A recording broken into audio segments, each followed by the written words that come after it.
all from CinemaCon.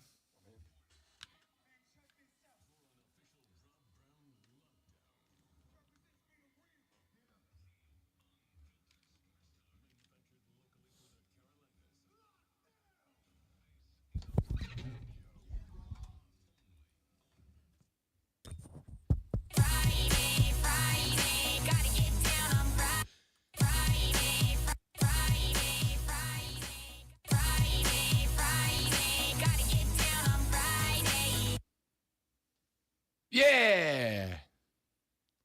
That's not enthusiasm. Woo. We did it, everybody.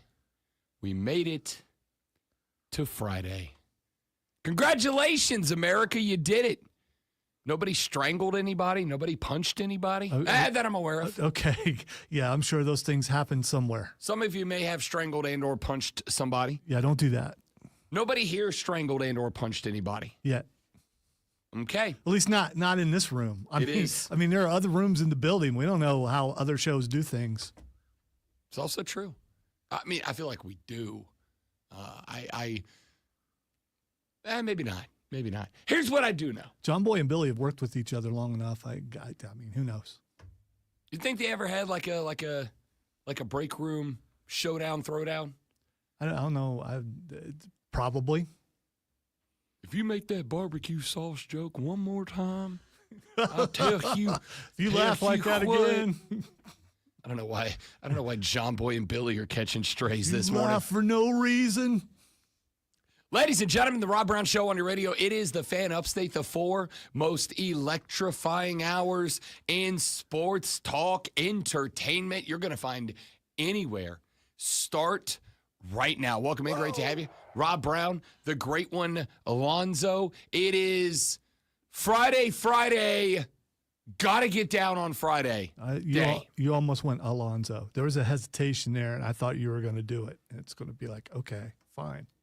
Listen, you will never catch Alonzo from me because when I first got here, actually, I think the first time that I was on a different show that you were on, I referred to you as Zoe for the first time. Like, I think the first time I talked to you on air, I called you Zoe because I'm a big nickname guy. And I had never allowed it from anyone, but the only reason why I allowed it is because it made Mark Ryan mad. That was the story I was going to tell, was that the first time we shared airtime, I referred to you as Zoe, and I didn't know it was a thing, and the show was stopped, like the record scratched. And our former colleague turned Detroit, Michigander, was like, wait, you're going to let him call you Zoe and you tell me not to call you Zoe? And Zoe went, yeah, because it's funny. And that was it. That was it. No fisticuffs thrown that day. Thought there might have been. Thought we got close. Hey, I'm a patient person, and I will wait for a joke. Colonel Grudge and I waited a never year. sleeps. I waited a year for that joke, and it worked. All right, we got a lot we got to get to. And he's not allowed to call me anything other than what I tell him he can call me. Lot we got to get to on the radio program today. We have got your Final Four coming up tomorrow. Tomorrow, I love you. Tomorrow on the men's side. Yeah, I have to root for Auburn tomorrow. Just for the frustration and sadness of others. Well, yeah, because I told you, Colonel Grudge is not a lightly earned nickname. Well, no, I'm curious about how much I can jump up in the bracket, even though, I never had Florida in the championship game anyway, so I don't care about that side. Duke needs to make it there, but if Duke makes it there and Auburn makes it there, I think we win. If Florida makes it there, we don't. I have Auburn Duke in the national championship game. So that would be of immense help. The problem is, so do a lot of other people. Yeah, I don't just need Auburn and Duke in. I need Auburn to hoist a trophy. I'm only talking about two people. No, I know that. Yeah. But you sat here on that microphone and told me that you didn't care about our team. You cared about your bracket. So we're not doing, I don't forget. You said into that mic. You're like, who cares about our brackets? You absolutely I just care about my bracket. You absolutely do forget. And I did not sound like that. Well, obviously you don't sound like that. We're all listening to you talk. The point is you said that into that very microphone, and I heard it in these very headphones day. I would think that you would know when I'm being overly sarcastic. Oh, no. Oh, no. No. All right, so in the end, I just want to win. But if they lose, we win, okay? Here's what I want to win overall, but I want us to win too. Because if I win, we win. If you win, we win. But if I win, I won. So there's that. See, we get accused very often. We get accused very often of having married guy fights, like married couple fights. And what Lonzo just dropped on my head was the ultimate marriage joke of, if you win, we win. If I win, I win. So that's great. That's not a marriage. That's a team thing. I mean, Cole went chalk. He went all four number ones, which, I mean, he's right. Like, I can't hate on him. He does have Florida winning the Natty. So if Auburn gets in, I will jump Cole. If Auburn gets in and wins the Natty, I will jump all but like 6 of y'all in the bracket competition. I'm currently T51, but as I mentioned the other day, above me, there's only, I think, 5 brackets that have Auburn. There's a lot of Dukies. There's a lot of Gators. There's a couple of Houstons. 1, 2, 3, 4, 5, 6, 7. There's 7 Auburn picks ahead of me right now. So if Auburn wins the Natty, I'll be top 7.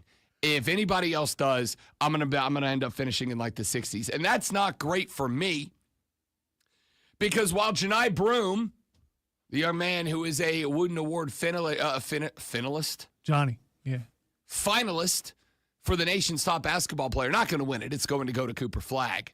But Janai Broome said yesterday that elbow has no restrictions. Bruce Pearl said he's excited to see him play because he's been full tilt at practice. He's been going through the, quote, pain, end quote, of getting it back to as close to 100%. I don't know, man. Like, it looked like there was more wrong with Janai Broome than just the elbow in that Final Four game against Michigan State. It did look like there was more to it. They've had some rest. I mean, they're going to have, a week. They're going to have a week, 6 days. 6 days off. But I have hyperextended a joint before. And I will tell you that it's not something that a week later you're just good. He's talking about a body part, in case someone just tuned in. Where's my Gronk laugh? I need my Gronk. I gotta make these. Actually, that's more appropriate. Yeah, that probably works better. I have hyperextended a knee before. Playing basketball, as a matter of fact. I hyperextended a knee once playing basketball, and at least for me, and again, everybody's different, and this may shock you, but Janai Broome's in slightly better shape than I was am. Slightly. That's not something. He also could be your son. That's not something that a couple of days worth of taking it easy just makes go away, right? Like, that's not something that a couple of days away from shooty hoops just makes go away. That lingers. It's like the cranberries, man. It lingers. It won't go away. It's gonna, even if it's not something that like mechanically impacts your shooting form or whatever. And again, for the record, it is Janai Broome's right elbow that he hyperextended. He is a left-handed player. It is not something that is necessarily going to mechanically hamper what you do, right? I go back to that game after the elbow hyperextension. So Janai checks out of the game. He's gone for, 6-7 minutes of game time. He comes back out. Very emotional moment when Janai Broome checks back onto the floor. The jungle went bananas. You know where you are. Hey, what does a basketball player put on something like? Because a football player will put a brace on and everything and play through it. Basketball player just put it like a sleeve on? I don't know is the answer. I genuinely do not know if there's any orthopedic doctors that happen to be listening to the show this early that would have any insight on that. I'm down to have the convo. I don't know a basketball player would be allowed to use. I mean, he wouldn't be able to use a hard brace. He may be able to put like a compression sleeve on it would be my guess. I don't know. But Janai Broome checks back into that game, and there were two moments that were kind of intriguing. Moment number one was on the very first play. Janai Broome comes down. The Tigers are on defense. Michigan State fires up a mid-range jumper. It's off the mark. Janai Broome goes up and he gets it. And when he goes up and he gets it, he goes up left-handed. Again, he is left-handed, but it was the right elbow that was injured. He goes up left-handed. He grabs the ball left-handed. He brings the ball down left-handed. He tucks the ball away left-handed. He guards the ball from the defender left-handed. And then he passes the ball off left-handed. Down come the Auburn Tigers, other side of the floor. Janai Broome sets up outside of the three-point line on the right-hand side going in. As he does, the ball ends up in his hands. Hand, because he receives the ball left-handed. He turns, he holds off the defender. He throws a bounce pass left-handed. The ball comes back to him. Now, when it got back to him, that's the first time we saw the right hand involved. He brings the right hand up as the guide hand, sets it up, shoots the three, bang, knocks it down. And the place went absolutely bananas at that point. So he was able in that moment, and that was a week ago, he was able in that moment, it's actually, 5 days ago. Tomorrow will be 6 since it happened. But he was able to get the guide hand up, whatever. But it was kind of anxiety riddled there for a minute because my man's going up and grabbing rebounds, which you are obviously taught. Elevate, high point the ball, put two hands on it, and bring it down two-handed. And he did not. So the question mark all day, all week has been, is Janai Broome's elbow going to be all right? Is he going to be all right? Is that it? And yesterday, Bruce Pearl and Janai Broome both said, no restrictions. I feel good. I'm good to go. Now, what the hell else is he going to say, right? I guess he could go, it's a little sore. But I'll tell you what I don't want if I'm Auburn. Knowing that the Florida Gators right now are the hottest team in the college basketball landscape. They picked up their Momo going into the SEC tournament. Through the SEC tournament, they have had 2 gut check games so far. UConn and Texas Tech. They had 2 gut check games. They gut checked wins out of both of those games. They are the hottest team in basketball right now. What I do not want if I'm Janai Broome is to give Florida anything that leads them to attacking me exclusively. Because while I do want Auburn to be able to spread the ball around, what I don't want is to feel like Janai Broome's got to score 40 to give him a chance. I do want to do whatever I can do to make sure that Janai Broome can stay involved. And if I'm Todd Golden in Florida and I know Janai Broome's elbow maybe ain't what it needs to be in that spot, what am I doing? I'm double teaming him. And not only am I double teaming him, I'm double teaming him on his left. I'm making him go right. Tell you what, Janai, if you're going to drive into the paint, if you're going to take this ball to the rack, you're going to do it right-handed. You're going to dribble right. You're going to protect left. You're going to finish right. And I'm throwing 2 dudes at you until somebody else becomes a superstar in that. And Auburn's got some guys that can. But until somebody does, I am double teaming Janai Broome, and I'm doing it to his left to make him drive to the right, go right, shoot right. And if I can pull that off, And Janai Broome is not 100%. I feel like I got a shot to I don't want to say remove him from the game, but at least limit him in the game, minimize him in the game, which is how Florida wins this game, is remove Janai Broome.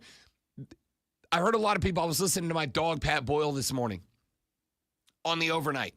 And he was talking about how, this Florida team has had the gut check win over UConn, the gut check win over Texas Tech. They got great chemistry. They ride emotion. All those things are true about Auburn, too. This is going to be the most electrifying game we've seen in a very long time because both of these teams are highly emotional teams. Both of these teams ride the emotion of their fan base. If you were not watching Auburn, Michigan State, there was a spot. We had Joey B over, or I had Joey B over, watching the game on Sunday, a couple of buddies and P1 Joey B. And at one point, before Janai left the game with the hyperextended elbow, at one point, it got kind of quiet. We were all taking a break from the conversation, and I turned up the volume on the television, and you could hear the "Let's go Auburn." Let's go, Auburn. It sounded like an Auburn home game. And Auburn rode that Momo. When Janai Broome hit that three after returning from the elbow injury, the roof came off that joint. It was unbelievable. But Florida's that same way. And I have not seen if they are expecting a more Auburn-friendly crowd, a more Florida-friendly crowd, a very split crowd. I don't think either one of these teams is going to be able to win this game based on emotion, based on momentum, based on adrenaline. I don't think either one of them is going to win based on feeling out the game, the vibes. I think it'll be a vibes game. There'll be a lot to it, but I don't think either one of these teams has a distinct advantage in that regard. This is going to be which team plays better, fundamentally sound, organic basketball. And to me, the answer would be Auburn. But as mentioned, we got to see what Janai Broome's elbow looks like. We got to see if it's not 100%, what Bruce Pearl draws up to compensate for that. This is going to be a fan-bleeping-tastic Final Four matchup between Florida and Auburn. All right, let's take a break. We'll come back here in just a minute. We're going to talk a lot of basketball today. Got to get some NFL. Would you look at that, Lonzo? The Dallas Cowboys said they were going to be selectively aggressive. Turns out it was about the backup quarterback. So, congrats, Cowboys fans. You did it. Yeah, you got your guy. Back after this, the Rob Brown Show, the Fan Upstate. I don't know why my voice is raspy. I have not done anything. So you do understand selective means selective. I mean, that was where they were going to select. They weren't specific about where the aggression would go. That's fair. Just that it would be selective. Mm-hmm.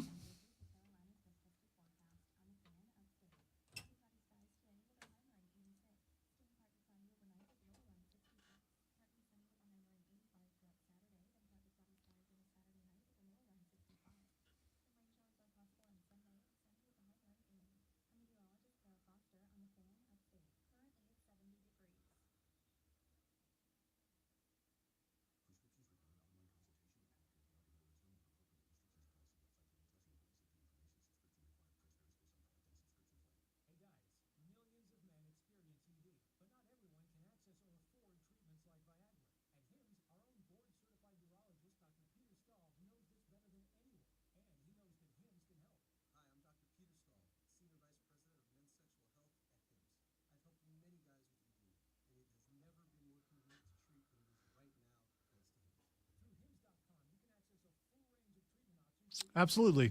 I'll be there tomorrow, and if my leg holds up, which it probably won't, but if my leg holds up, I'll be there Sunday also. There are some cool panels tomorrow that may hang around for, too.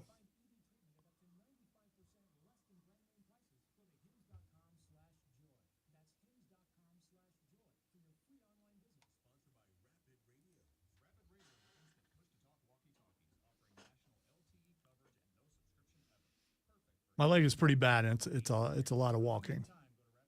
I'm definitely there.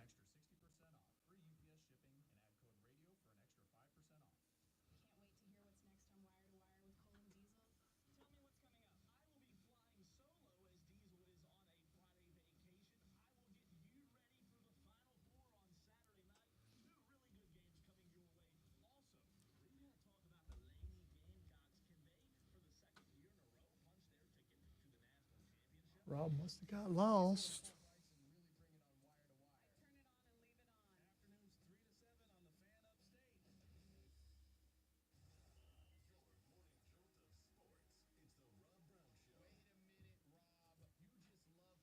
What you doing, man? Trying to get my life together. Okay. Wow. Not going great.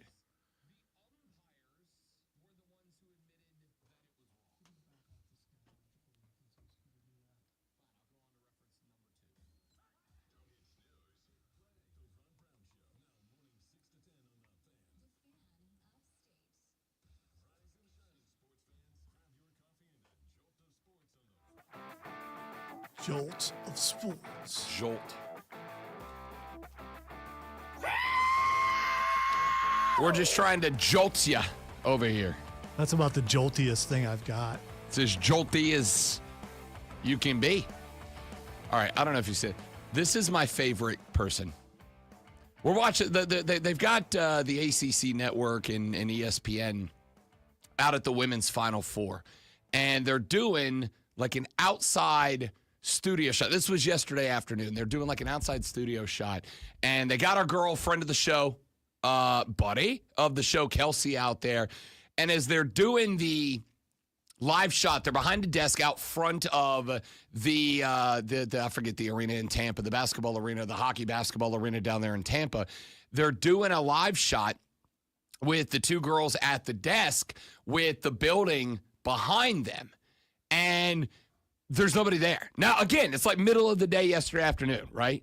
There's nobody there. There's like one lady, older lady, who is on the phone, and she is quite literally just standing there at the railing behind the TV desk setup. She's just standing between the two ladies that are on TV, and she's on the phone, and she's just like, just having her conversation, just staring into the camera. There's nobody else there. It's just her. It's just this one lady standing there in the middle of the frame having a conversation. And that went on yesterday for like 9 minutes.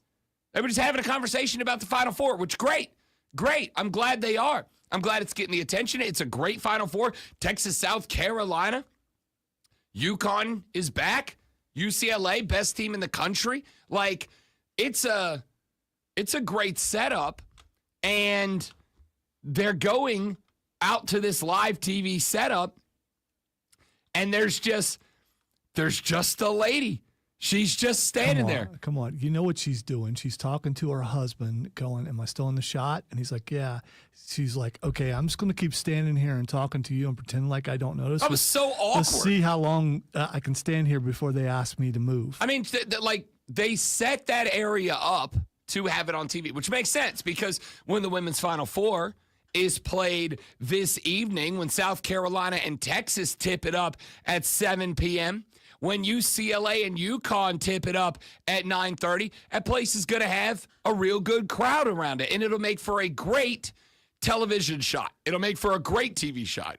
But, man, it was so weird to watch buddy of the show, Kelce, out there handling the business, and just like one old lady standing in the middle. Like, she was in the dead set center of the screen. It was unbelievable. Exactly. So she's talking to someone saying, okay, oh, you're a little bit off. Move to your right. Move to your right. I don't even know if it's that or if she's just like oblivious. Yeah. Just like, oh, what are those two people doing up there? That's a big desk. What are they? What's that thing they got like a camera on a crane. That's real interesting. I wonder what's going on here. I've been oblivious, but I'm oblivious most of the time. She was just like so oblivious to it. It was great. I loved it. All right. We got a lot we got to get into on the radio program. Situationally aware, Grandma. Get it together, Ethel. Get it together. We have got a lot that we got to get to on the radio program. You said that was the ACC crew. Why didn't ACC Karen go down there and ask her to move? Yeah, ACC Karen. What the hell? I'm at a thing, and I'm getting put on blast. This lady's actively walking around in the center, like she is the quite literal center of attention, and ACC Karen's suddenly nowhere to be found? I feel mildly discriminated against, to be honest with you. I feel mildly victimized here. Yeah, for sure. Yeah. I feel mildly victimized here, ACC Karen. That I have never disrupted your broadcast. This lady was just standing right there in the middle of the shot. What are we doing, Karen? Where are you? Do your damn job, ma'am. Unbelievable. That doesn't work for me, brother. All right, we got more we got to get to on the radio program. Hey, the Braves didn't lose last night. Wait, what? I know. Is that why you're in a better mood? The world is not ending? Well, they didn't play. Oh, okay. But they didn't lose. So that's good news. They do play tonight. They are back at home, the Atlanta Bravos. They got the Miami Marlins. Gotta win tonight, right? If you go 0-7 on the road and then drop your home opener to go 0-8 and do it against Miami, that's gonna be real bad. Real bad. Like, you're going to have a full stadium tonight. By the way, I found the stat yesterday. I thought about this when we got off the air because yesterday afternoon, the wife got home from her work trip, and we were sitting on the couch just kind of catching up and talking. And I'm doing show prep or whatever. And I'm setting up to talk about Braves Marlins in this weekend series they got, because they got to build some momo through this weekend series so that they've got something cooking when Philly comes to town. You now have to beat Philadelphia way more often than you lose to Philadelphia, or you're going to be in a world of hurt at the end of the year. So I went and I looked. Zoe, in the history of Major League Baseball, there have been 58 times that a team has started a season 0-7. You know how many of those teams went to the playoffs? 1? 3. You know how many of those went to the playoffs and won a playoff series? 0. Oh, okay. 0, no times.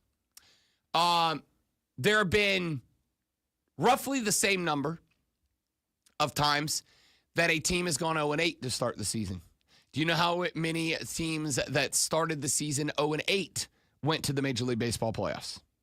I'm going to go 0. That is correct. Ding, ding, ding. Wait. I got this whole board. I got to use more sounds. That is correct. 0 teams that start a season 0-8 go to the playoffs. This is why when they got to 0-6, and I said, you got a problem. This is a problem area. We're in a danger zone. This is the problem. And I heard people saying, Rob, it's 162 games. Don't panic. What do you do? It's a long season, Rob. I went, no. There's plenty of reason to panic. The Braves right now, to make the playoffs, would have to defy Major League Baseball history. That's to make it, not to win. To win, they would have to create Major League Baseball history. If they were to make the playoffs, they would be the 4th out of 58 teams to start a season 0-7 and make the playoffs. By the way, isn't that a remarkable, think about this. How ridiculous is it? Isn't that a remarkable number just of teams to start 0-7? That in and of itself is a number. Forget the number of 0-7 teams that have made the playoffs. Let's talk about the fact that in the history of Major League Baseball, there's only like 58 teams that have started 0-7. I want you to think about some of the worst Major League Baseball teams of all time. Genuinely think about the worst Major League Baseball teams of all time and realize the majority of them did not go 0-7 to start a season. Then I want you to realize that in the modern era, where every single team plays 7 games to start a season, because 7 is a number that you get to before you get to 162. There have been less than 60 times that a team has started 0-7. And 3 of those teams made it to the playoffs. So the Braves already made history by being one of fewer than 60 teams to start 0-7. That's already historic. Not in a good way. Not the kind you want to sign your name onto. In order to make the playoffs, the Braves would have to go against the history of the Major League Baseball playoff race. They would have to be team number 4 out of less than 60 to make it to a playoff race. Then, if they were to win a playoff series, they would have to make MLB history. They would be the first team to go 0-7, make the playoffs, and win a series. Nobody's ever done it before. This is why, over the last 2 or 3 days, when we talked about Atlanta, this is why I have gotten so exhausted with Rob, there's 162 games left. Okay. And there's been 162 games for most teams.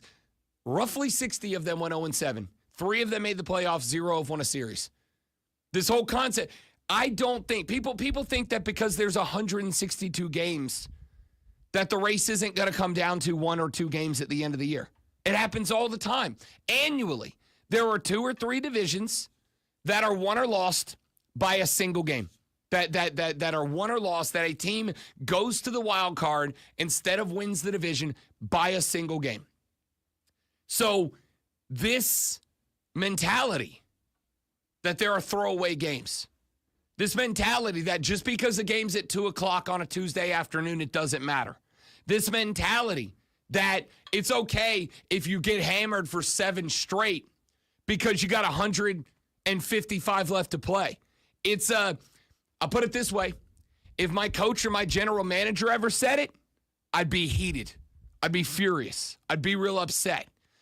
You have already created a spot where in order to be competitive, you now have to be historic.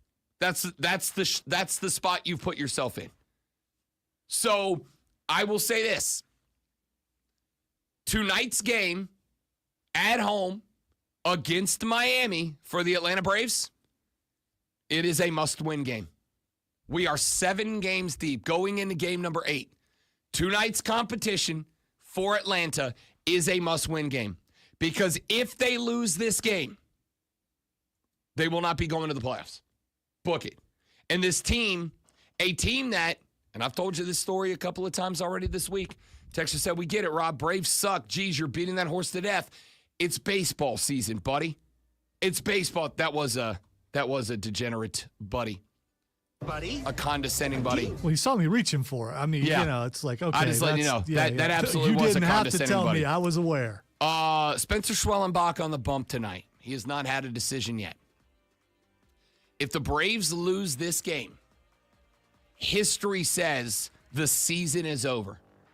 This is a team that Bob Nightingale of USA Today was on my Saturday show last week. He said, this is the team. If there is a team that can beat the LA Dodgers, this is the team that can do it. If they go 0-8, history says they will not make the playoffs. There is too much talent. There is too much money on this team to end up losing this game. There's just too much of it. So, yeah, it would go down as one of the biggest disappointments of my sports lifetime. All right, we'll talk some more basketball. Did you see that blown layup last night in the NIT championship game, which, by the way, congrats to the Southern Conference Chattanooga Mocs for winning the NIT? Blown layup that would have won the game. Point blank range, just missed it. Make your layups, kids. Back after this, the Rob Brown Show, the Fan Upstate.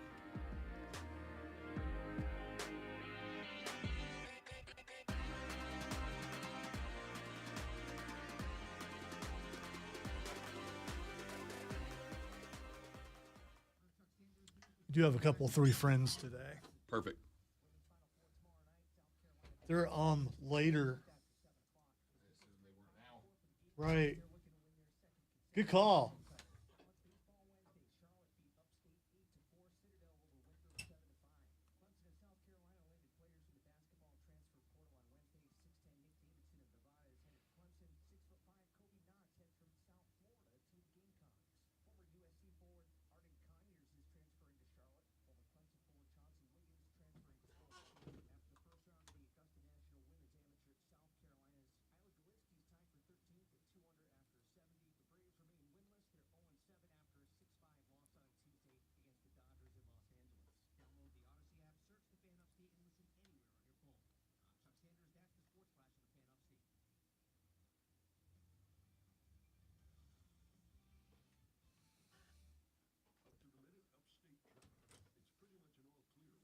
Not every game came, but 0-8 historically says you're not going to the playoffs.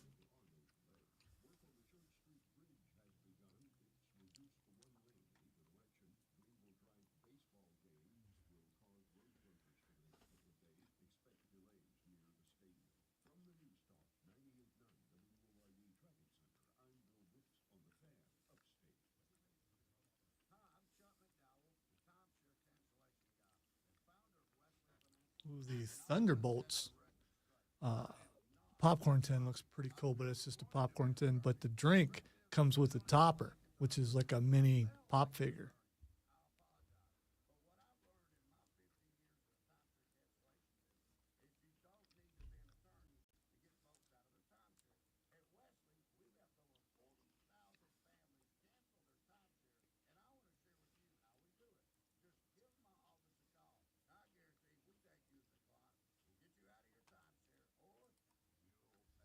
Decided I couldn't quit that game. Went back in, put some extra time somewhere else, befriended the stinking captain so I could walk into the place that I couldn't kill everybody. So now I'm at the final boss. Died immediately. You lack conviction. Died immediately, turned it off. I will go back and beat it today at some point.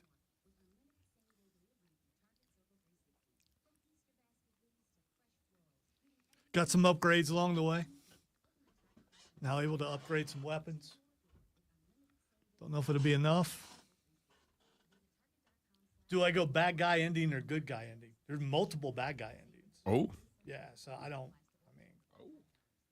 the main thing is you don't know what caused it. They keep talking about this thing called Oberon. You don't know what it is through the whole game, and I'm not looking it up. I don't want to know what it is. Is it an alien? Is it a monster? They build a nuclear plant around it to make it look like it's a nuclear plant, but there's something down there, and you don't know what it is. And I like that. And Cameron's saying the same thing. I got to beat it to find out what the heck that is. And I didn't make it to the boss. I'm where the boss is. A minor thing killed me, so I still haven't seen it yet. I say they're minor, but they're just 2 hits they kill you.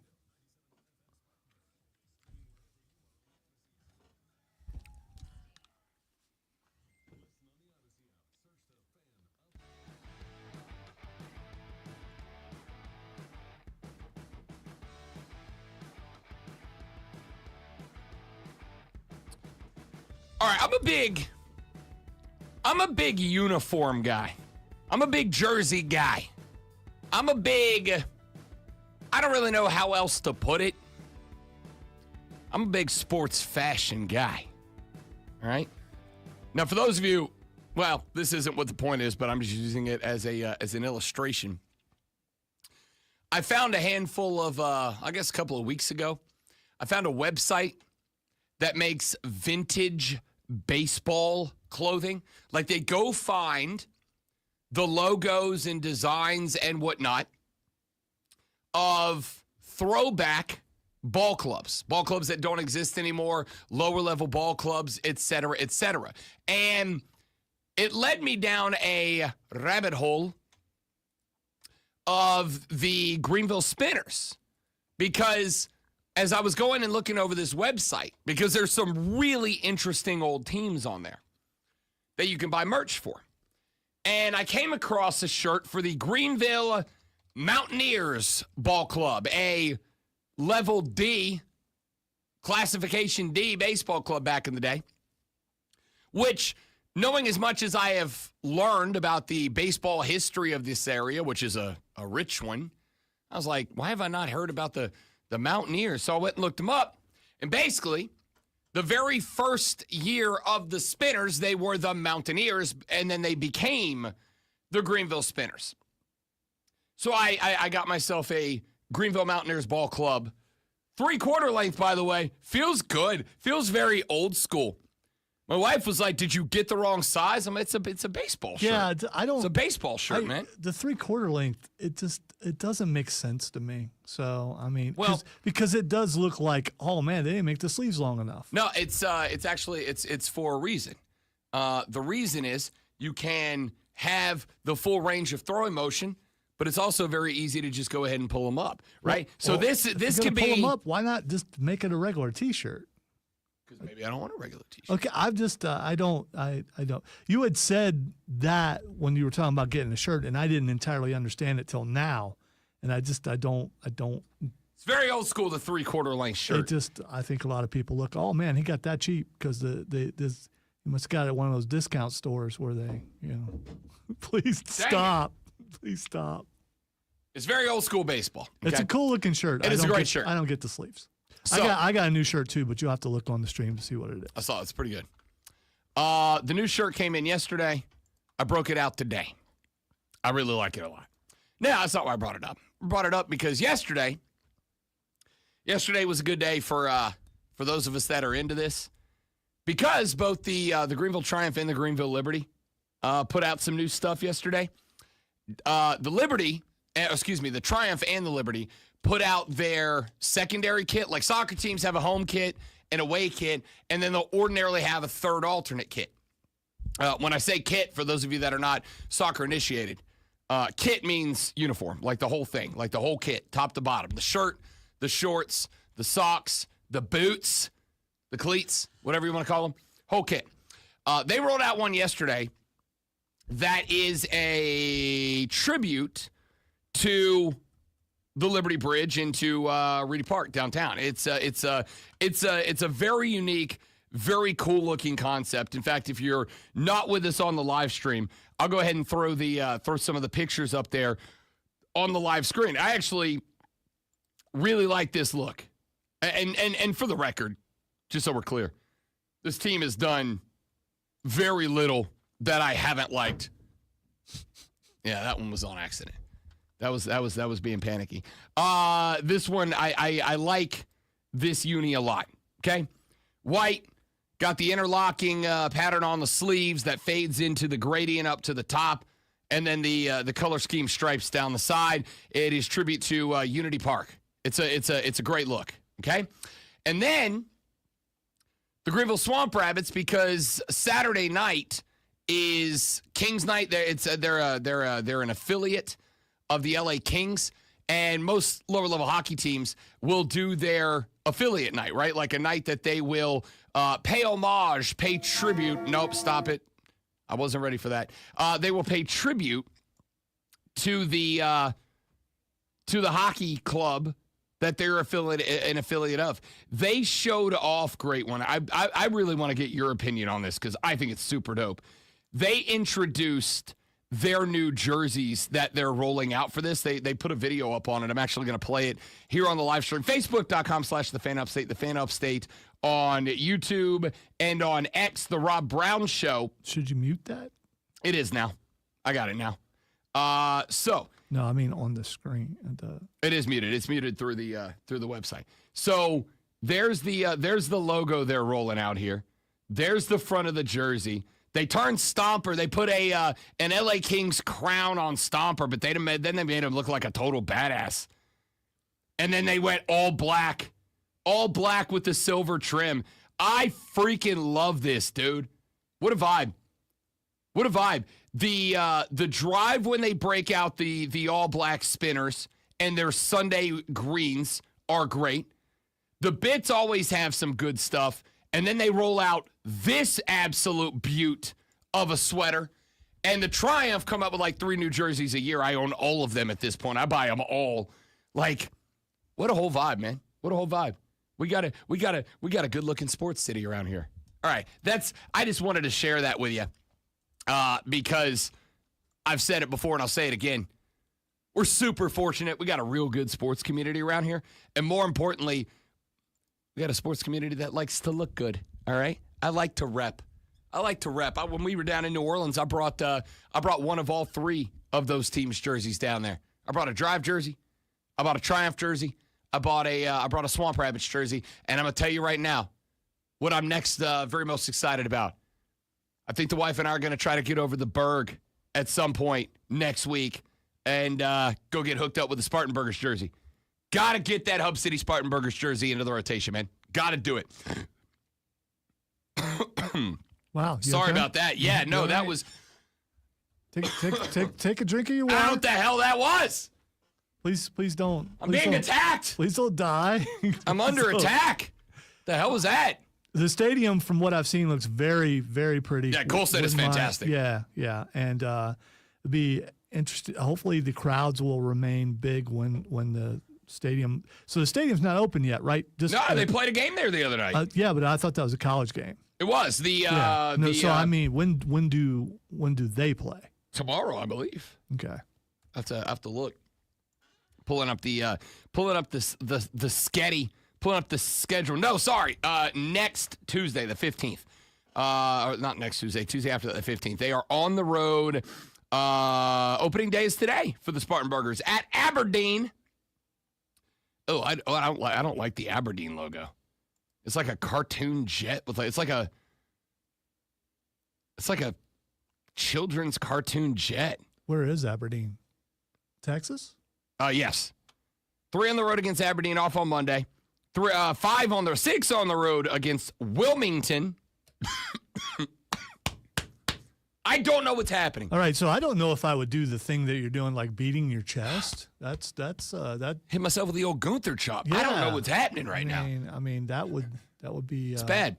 Should I call someone? No, I'm not dying. I'm not dying. You sound like it on the radio. 15th through the 20th, they are at home against Bowling Green. And then on the 22nd, the 23rd, the 24th, 25th, 26th, and 27th. Zoe, I don't care which one it is, but you got to pick a night. The Greenville Drive on the road at the Hub City Spartan Burgers. I need to get over there for most of those games if possible. I need to get over there because I think so.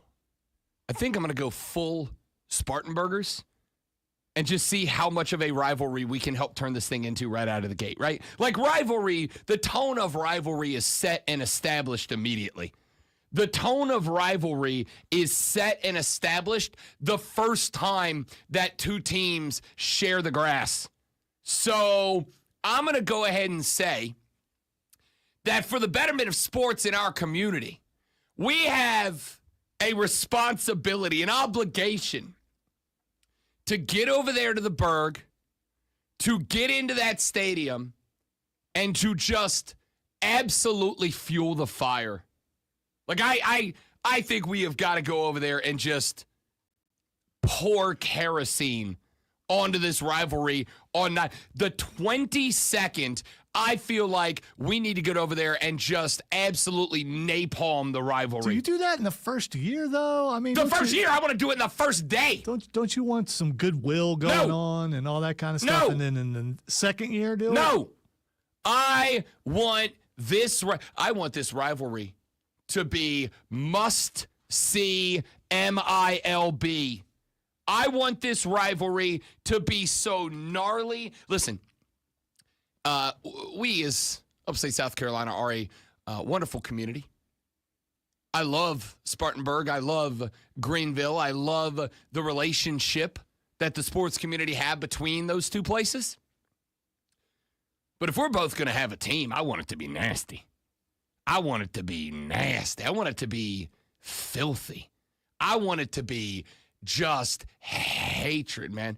I have one of those things that, like, when they're not playing each other, I'd be a Greenville Drive fan on that day, be a Hub City Spartan Burgers fan on that day. I'm just a baseball fan and love having baseball in the community, and I'm going to support all of our local teams all them days. But when these two teams get together, I want the Greenville people. I want the Spartanburg people. I want it heated. Not year one, day one, Tuesday the 22nd. In fact, now that I'm sitting here talking about it, soon as we get done, I'm punching in the buy tickets button. I'm going to go ahead and let you. And the game starts at 6:35. We're out of there like 8:30. I'm back at the crib at like 9:15. That's not even a late night. Go over there, have a little fun, run some snack. Got to add a Spartan Burgers jersey to the rotation. All right, got to get a Spartan Burgers jersey in the rotation here. I got to tell you, I kind of want to make that rivalry Disgusting. Did I tell you what the Hub City Spartan Burgers are selling as their opening day commemorative souvenir? Zoe, they are selling a Hub City Spartan Burgers T-shirt in a pickle jar, like a pickle jar with the Hub City Spartan Burger logo on it, and a T-shirt inside that is pickle scented. Wait. The T-shirt smells like pickles? Yep. It's a T-shirt in a pickle jar, and the T-shirt smells like pickles. This is my favorite thing. It's my favorite thing. If you don't think, and I will not be telling my wife about it, that on game number 1, she loves baseball. We love baseball. We love going to baseball games. I am getting the pickle jar with the pickle-scented T-shirt, putting on this T-shirt to go to our first game, and I absolutely will not be telling my wife that the T-shirt smells like a pickle. I'm just going to get in the car, babe. Go to the baseball game. No chance that anyone will tell her that, I mean. She's not listening yet. If any of you tell her, you're a dirty, nasty snitch, and you're banned from this show forever. Snitches, yo. If you tell her, I am getting the pickle in a jar. It's souvenir. It's limited edition. It is opening day. And I'm telling you right now, I do not care if it costs $1,000. I'm getting a pickle shirt in a pickle jar that is pickle scented. I am not telling my wife it is pickle scented. I'm just going to be like, babe, you're ready to go to the baseball game? Hop in the car. Let's take a ride. I'll drive. Don't worry. Oh, yeah, no, I don't know why the windows are locked. Go ahead. Hop in. Let's go. It's fair. Oh, I'm being told that it is a T-shirt, hat, socks, keychain, and pickle decals, along with the pickle-scented T-shirt in the pickle jar. All right, so this is great. So I think you're thinking the pickle-scented T-shirt's going to be like extra strong scented. No, I want it just a waft of pickle. Unless you think your manly musk will add to the pickle scent and make it stronger. No, I just want that little kiss. There's that little kiss of pickle scent. I want to get halfway there and have her go, Did you eat Whataburger earlier? Or did you shower today? I mean, you know. Do you think my BO smells like a pickle? I think a pickle's got a pretty distinct flavor. Listen, I have smelled some people who, when they don't bathe, it's pretty sour. That's all I'm saying. I'm going to embarrass myself on the air, but it's because I like to bare my soul to the people. I am nothing if not an open book to all of you. My BO smells like McDonald's burger onions. It's not a joke. Okay. Not only is that weird, but the fact that you went through what do I think that smells like? I didn't do it. Okay, I didn't do it. All right, so early after I moved in with the wife, there was a day where we went out, did some yard work, whatever, blah, blah, blah. I had a long day out working. We got home. I was stanky. I was sweaty. We had a whole day. We walked in, and she's like, did you get McDonald's? And I was like, what? No, what are you talking? I've literally been with you. And she's like, I smell, like, you know how McDonald's onions have that real distinct smell to them? Mm-hmm. That. She's like, I smell McDonald's onions. She's like, did you eat McDonald's? No. She's like, did you eat some yesterday, throw it in the trash can? No. Did you have some, did you leave some in the microwave early? No. I have not been to a McDonald's in a very long time. I'm not a McDonald's guy. Did you work at McDonald's? Because no. I worked at McDonald's for a few months, and it smelled like that grill onion, like, no matter what. I just, for whatever reason, again, I'm an open book, even when I should not be. For some reason, the Rob Brown O'Day sweat smells like McDonald's onions, to the point that my wife was very confused the first time that we had a yard work day. All right, so what you're saying, those couple of times when I thought I smelled food and it smelled onions, you just didn't shower? No, I shower every day. Okay. I shower every morning. I think you just kind of gave yourself away. If you smell onions in this building, I promise you it ain't because of me. Okay. All right. I don't, listen, I'm not proud of it. Kane just said, I just threw up. I'm not proud of it. I don't believe you, Kane. This isn't really something that I'm excited about. I think you need to send Rob pictures, evidence that you threw up. This isn't something that I go around like, hey, you want to hear something awesome about me? Like, I'm not proud of it. I actually and actively I over shower just because I know this fact. But it is a fact. So all I'm saying is if I pick up the Hub City Spartanburgers pickle scented t-shirt and then I don't shower, I'm going to smell like a McDonald's burger. That's fun. That's fun. With pickles on it. Spartanburg Jay just said, good Friday morning, fellas. You may be ready for Spartanburg, but I'm not sure Spartanburg is ready for y'all. Yeah, well, we've been there before. You got 18 days, Spartanburgers, because Robbie B will be in the building. Drive the Spartanburgers. The rivalry of the millennia. Sports flash of the millennia. Or at least the first one of Friday. The NBA record book has been modified multiple times this week. The latest update provided by Giannis Antetokounmpo, who became the first player in NBA history to record 35 points, 17 boards, and 20 assists in a game during a 126-113 win over Philadelphia. Giannis is just the third player this season with a 30-point, 20-assist game behind Nikola Jokic and Trae Young. Dodgers first baseman and former Atlanta Brave Freddie Freeman is headed to the injured list after aggravating his surgically repaired ankle earlier this week, slipping in the shower. At least that's what he said. An X-ray showed no serious damage, and the reports are that the move is precautionary. Freeman hasn't played since Saturday. Yeah, we've all slipped in the shower, haven't we? Tune in this afternoon from 3 to 7 p.m. for Wire to Wire. Cole Bryson going alone, but he's riding shotgun on your drive home and getting you up to date on the latest local and national sports news. Great guests, great debates, and a lot of fun. Wire to Wire.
Berg and Ville people don't mix as it is. Oh,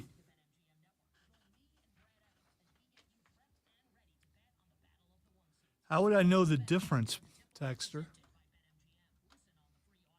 How would I go, oh, okay, that person's from Greenville. Oh, that person's from Spartanburg. How would I know? Put them in the same room and they'll let you know. Yeah, but I mean, so looking at them, I wouldn't be able to tell the difference? I think I'm going with the lime green jersey. Nah, see, I'm really struggling here with which one I'm going to go with.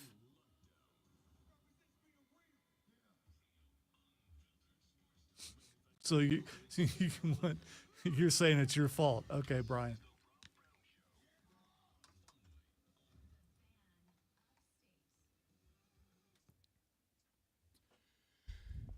Here we go. Hour number 2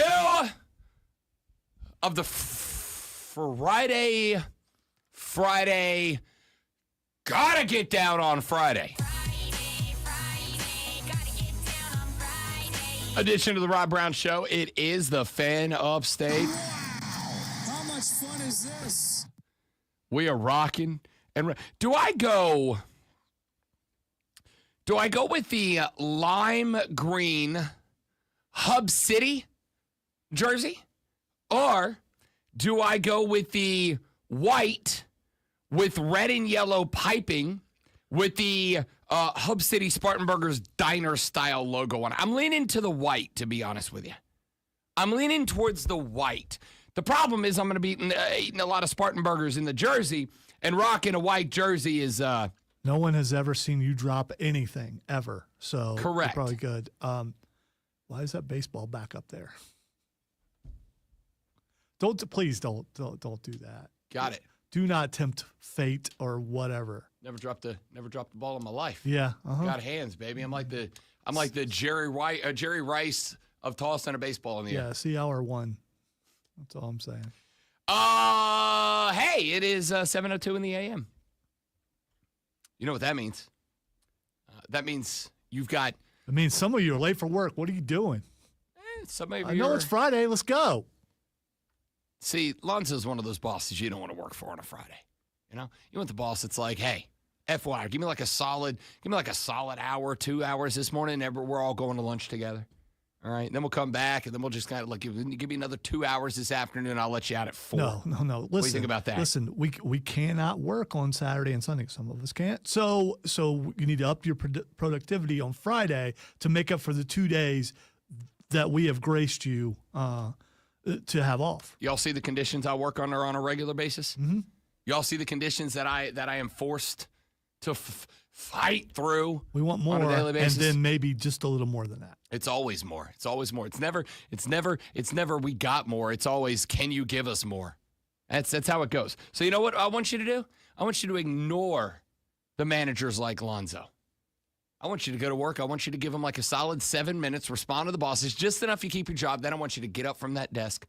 I want you to gently and quietly push your chair back under the desk. I want you to stand up. I want you to grab your Yeti that's got whatever you're drinking in it this morning. I want you to walk down the hallway.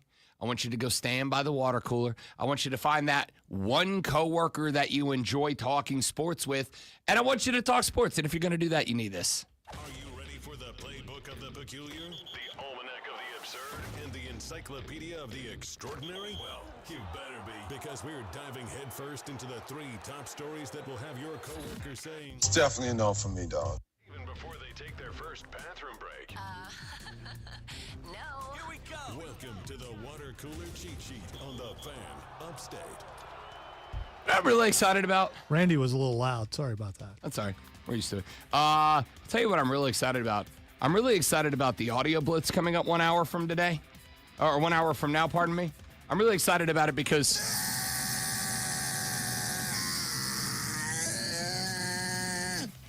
that's part of it. It works really well with that particular music. I mean, you know. It's the water cooler cheat sheet, the top 3 sports stories that you need to know before you get to the office this AM and start talking sports with your friends, with your family, with your coworkers, with your dog, whoever it is that you might talk sports with while you're avoiding your job. This, dear friends, this is what you'll be talking about. Let's dive right in with item number 1. We're going to talk about this a little bit later on in the show. I'm a golf guy. I'm really excited. We are, Lonzo, less than a week away. Yesterday was 1 week away from the tradition, unlike any other. Oh, hello, friends. In case you haven't been paying attention, Dollar Store Jim Nance here to let you know that one day we'll all come together again on a Thursday, and then a Friday, and then a Saturday, and a Sunday. Because next week is Masters Week. Augusta, Georgia. I can't even contain myself. Yesterday, you'll appreciate this. So I'm going to be 1%ering real hard for Masters Sunday next week because I shan't name them, but a friend of the show, a buddy of the show, shot me an invite yesterday. He's like, hey, we're having a couple of folks over Masters Sunday to come watch the championship round if you'd like to come by. And I said, that sounds lovely. What a polite invitation. It is accepted and appreciated. And then he said, yeah, we ordered the Taste of the Masters kit. Effectively, they're going to send a big-ass box of Masters concession stands, foods, and drinks to his house. So we all get to, we're all going to chip in, and we're going to get from Augusta egg and pimento cheese sandwiches, sweet teas, azalea cocktails. Sounds like a scam.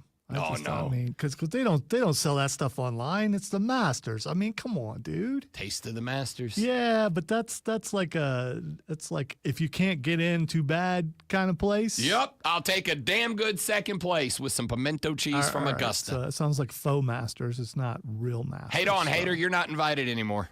I wasn't invited in the first place. And I definitely ain't showing up for pimento cheese. You lost. More for me. The PGA Tour has been in a negotiating period with the Saudi Arabia Public Investment Fund over the last couple of months. The thought was that the two different tours could come to some kind of agreement, arrangement, opportunity where they may be able to coexist, to operate side by side. It went so far as to get the President of the United States of America involved. Tiger Woods, Jay Monahan, and others were meeting with LIV Tour officials in the Oval Office of the White House, trying to come up with some sort of compromise to get these two tours on the same page. Even getting Donald Trump involved. The two sides cannot come to an agreement. The PGA Tour has now reiterated that they would like one premier golf circuit operating in professional golf. The PIF is still trying to figure out how to get to two. And just like that, according to reports, ESPN is reporting that the PGA Tour has rejected the PIF's most recent offer to invest $1.5 billion into PGA Tour Enterprises, the tour's for-profit entity. It came with a caveat that the rival LIV Golf League would remain intact. The PIF, after a meeting with El Presidente, said, we'll throw $1.5 billion at you, PGA, if you will just let us do our thing. And the PGA Tour said, no, we good.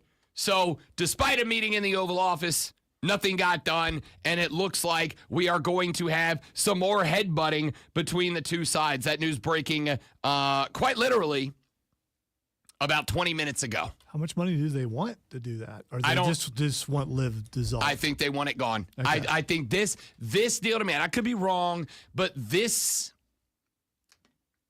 fact that you sent Jay and Eldrick along with PIF reps to the White House and used the President of the United States as a mediator, and no deal got done despite the PIF putting $1.50 on the table, that leads me to believe that at some point over the last 2 weeks, at some point the PGA Tour looked and went, nah, bleep that. Nah, you know what? We don't need to do that. And I'll tell you what I think is the trigger. There's been like 3 or 4 different PGA golfers over the past couple of weeks that have basically said, yeah, we know the LIV Tour guys want back, and we know the LIV Tour guys are trying to figure out how they're going to come back and not be the pariahs, not be the black sheep on the tour. And there are reports that at least 2 high-profile LIV Tour golfers have been more and more regularly expressing some sense of regret for leaving the PGA Tour to move over to the LIV Tour. So the LIV Tour came to the table with $1.5 billion, by the way, to put on the table to invest in the PGA Tour, basically saying, if you will let us do our thing without interference, we will put $1.5 billion straight into your coffers. This isn't like charity work, like into your business model. And the PGA Tour said, no, we good. We good. We all right. We don't need you. We don't want you. We don't want you here. So I think this might be it. Now it is going to be Live Tour v. PGA Tour. You know, I in the past have kind of said, I think the PGA Tour is a little bit in the deep end here because the Live Tour has unlimited money. They got Saudi oil money. They got unlimited cash. They got all the gold. Except for, then I realized something. With a couple of rare exceptions like the Masters, all the other big tour events, they're all PGA Tour events. The PGA Tour can just look at those guys and go, yeah, you don't get to play TPC. You don't get to play Sawgrass. You don't get to play at Pebble Beach. You can go play, the Trump course in Scotland. But the PGA is going to play the courses that people care about, and you're not invited anymore. And the more I think about it, the more I realize I don't know anyone who watches the Live Tour. Anyone. It was a big deal last year. Lonzo, what channel is the Live Tour on? They got a whole network to themselves. What is it? CW. The CW. They've been in listen, you better stop dogging the CW. It's a place for sports right now. Correct. And if you were talking about a singular college football conference, that's one thing. By the way, you're talking about a golfing tournament. Where does the PGA play? The PGA Tour plays on all the big-time networks. Okay, name one, because I don't know. CBS, NBC, ABC, ESPN, all of them. Okay, but I know. The Masters next weekend. I know exclusively where Live is, so I don't have to search around and go, oh, is it on this channel? Is it on? No, you know what they're on? They're on the Sports Leader, the CW. The Masters next week will be on NBC, and we'll have the entire freaking day, Thursday, Friday, Saturday, and Sunday, all to themselves. All right, this is a legitimate question. Sorry, CBS. Did I say NBC? I'm an idiot. did CBS. say NBC. See, Jimmy, you don't even know. Nance, friends. You don't even know. So, I don't know where the Masters is. You just said you didn't know. All right, is the Live Tour, are they on the Golf Channel? No. So they're not on the Golf Channel? They will talk about it on the Golf Channel, but they're not shown on the Golf Channel. All right. No. They just... The Golf Channel still exists, right? Yes, it does. Okay. Yes, it does. They will be, in fact, they'll be at Augusta all next week doing pre-tournament coverage, and I'm very excited about it because they do a very good job. All that being said, $1.5 billion offered the PGA Tour from the Live Tour just to exist, and the PGA Tour said, go bleep yourself. No, we're good. That's really interesting. Let's go to item number 2. You may or may not know this. Giannis Antetokounmpo, very good at basketball. First player now what a week the NBA's been having. First player in NBA history to have a 35-point, 17-rebound, 20-assist game as the Milwaukee Bucks beat the 76ers 126-113 last night. Antetokounmpo helped the Bucks shoot 51.6% from range. The Bucks coming off a win against Phoenix on Tuesday, where they shot where they shot 69% from the field, the highest in an NBA game dating back to 1998.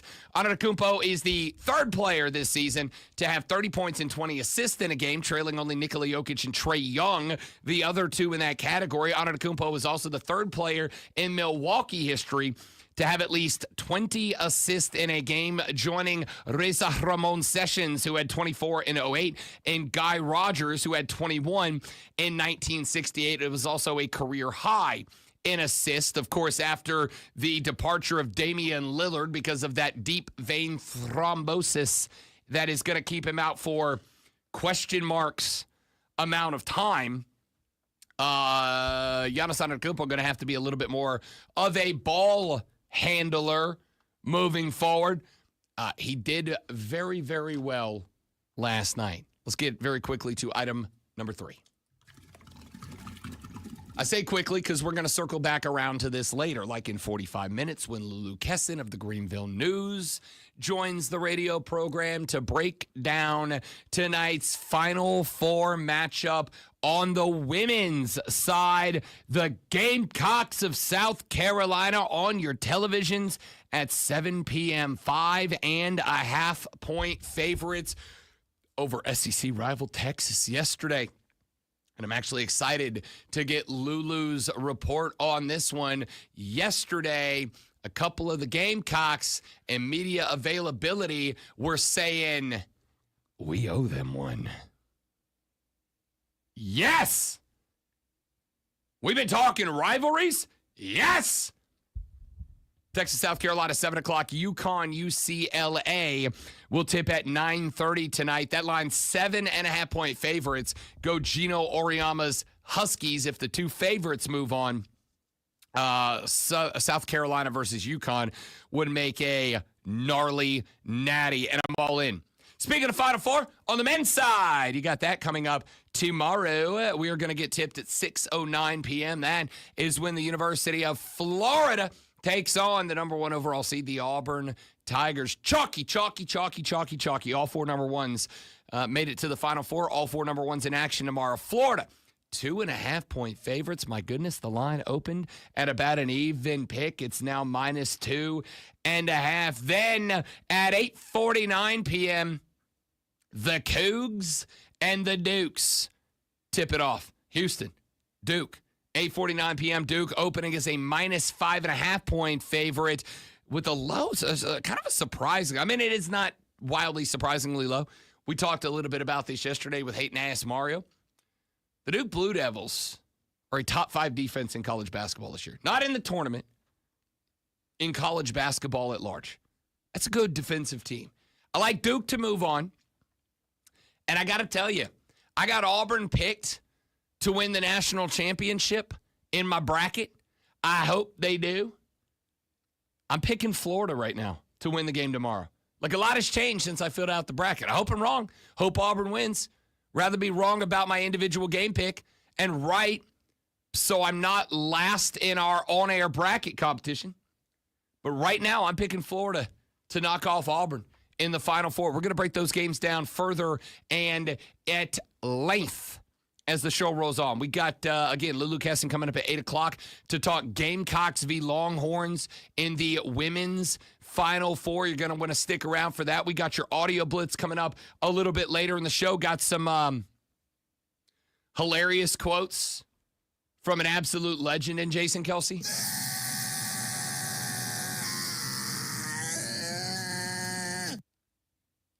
And he's talking about exactly what you think he's talking about right there. Pretty excited about that.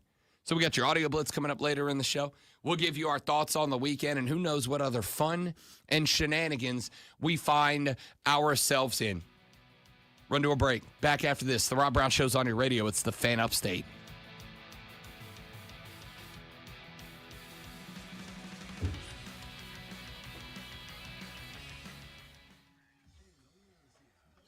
Oh, baby. I like it like that. I like it like that. I like it like that. I also want the egg salad, Brian. I'm a big egg salad guy. I'll take that. Pimento cheese, though, it's just like, it's snot. What are you talking? Egg salad's excellent. Pimento cheese is snot. What it is? That stuff you've been coughing up all day, you can make a sandwich out of it. Pimento cheese sandwich. I feel like you don't know what pimento cheese is. I am well aware. I think you think pimento cheese is something else. I worked at a grocery store. I am well aware what pimento cheese is, and I've seen it made. No, thank you. It's more than just cheese.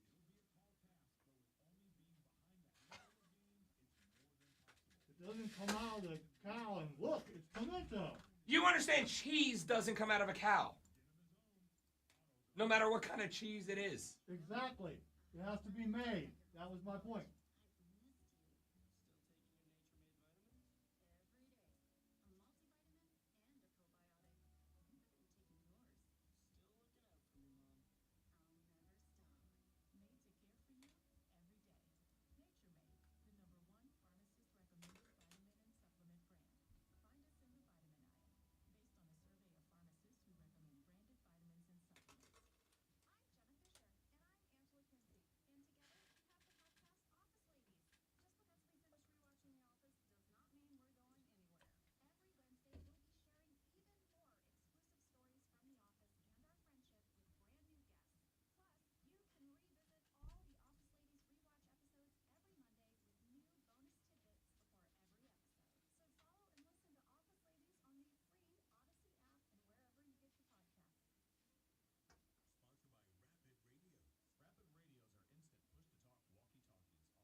looking for wiffle balls yesterday. Could not find them, but I found pickleball wiffle balls.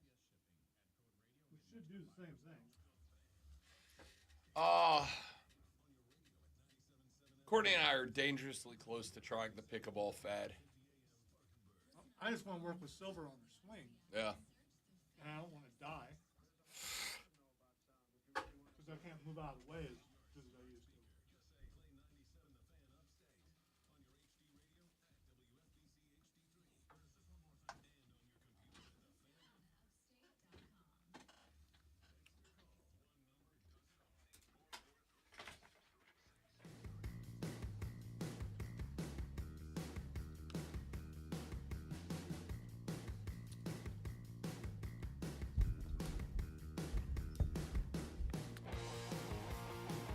Bit of a short segment here, so I'm gonna bring up a conversation that we talked about very briefly yesterday because I was astounded last night.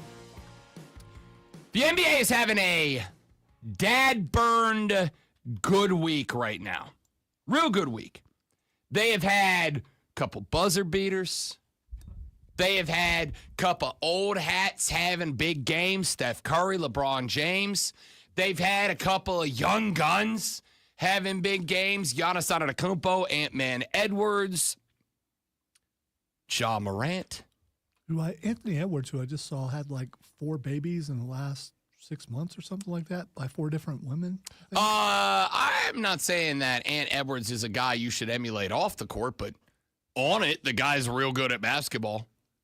I was just going to say he's busy on and off the court. Correct. That's all. Correct. When he shoots his shot, he clearly don't miss, is all I'm saying. So, one thing I will say, for instance, about Anthony Edwards is that Anthony Edwards has made it abundantly clear to one and to all that he does not want that face of the league title. Now, we talked about this again very briefly yesterday. Who is the face of the league is not up to the face of the league. Players can do things to dissuade the public from selecting them as face of the league. But just like with music, movies, entertainment, we organically select who it is that we like to represent us. And sometimes we get it wrong. There's a big backlash on Chapel Roan right now. Somebody that me and CM Punk have been fans of for a while. But turns out... Singer, right? Correct. Okay, there are some people who don't know. H-O-T-T-O-G-O. You can take me high to go. All you had to do Slappers, was bangers. say Ho Song, and I would have known who you were talking about. So, Chapel Roan is somebody who was kind of selected by American pop culture for a hot minute to, like, be kind of a face of a movement. And then it turns out, maybe behind the scenes, not what she represented herself as. She's kind of in the hot water right now. Now, we're all team Sabrina Carpenter. Because we all like that espresso. Okay?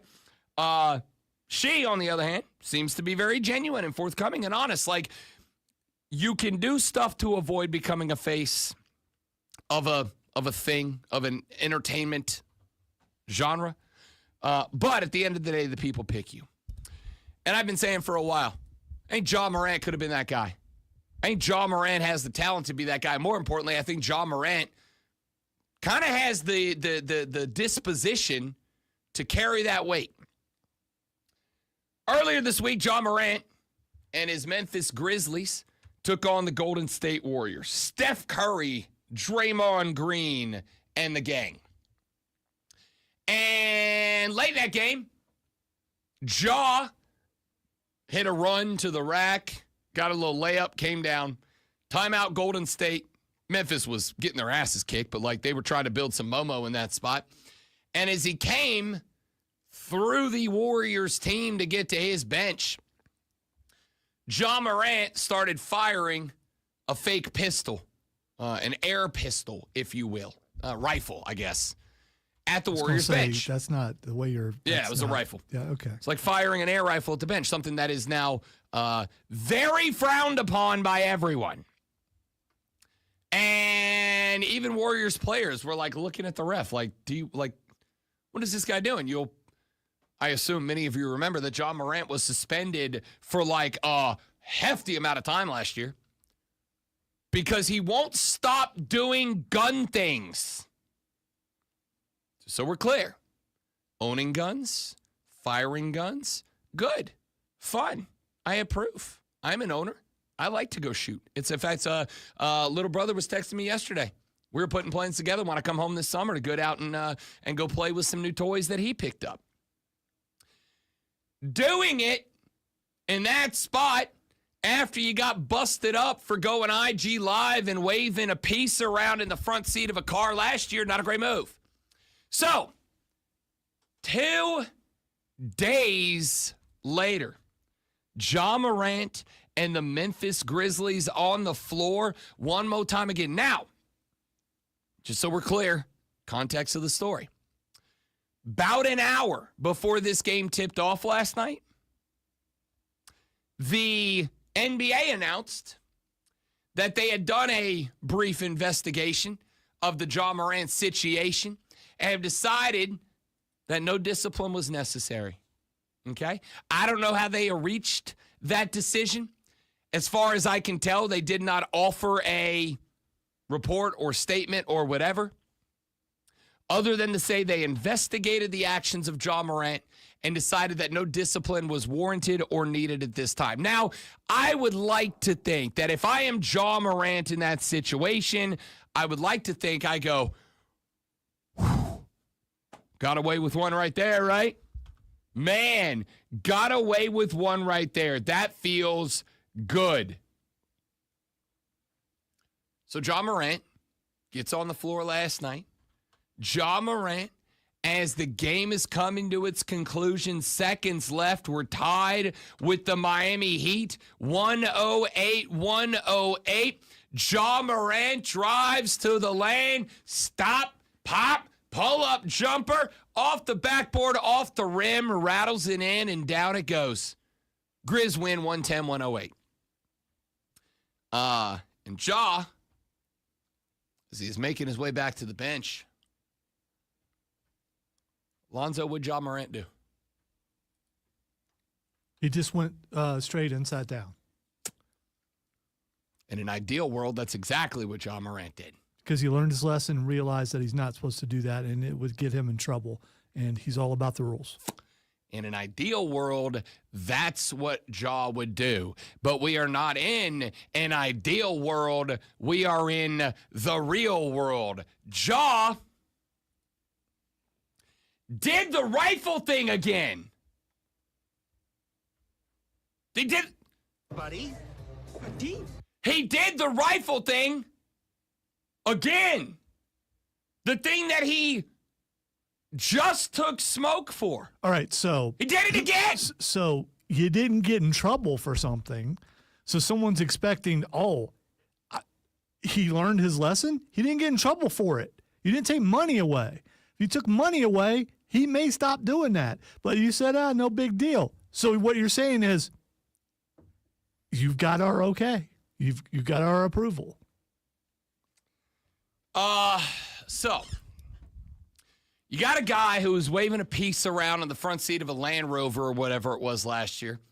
Takes a big suspension, can't get paid during that suspension. He goes, okay, got to get rid of that. It's not the first or last time that Ja Morant got busted for improper, we'll say, utilization of a firearm. So, by definition, Ja Morant didn't really do anything wrong, per se. Like, he didn't break a rule. He didn't really, do anything wrong. But you got to know in that spot, if you're Ja Morant, that there is a reputation, a narrative, a legacy that is attached to you. And you got off the hook for doing a thing that was a direct... I guess I don't understand, because if there's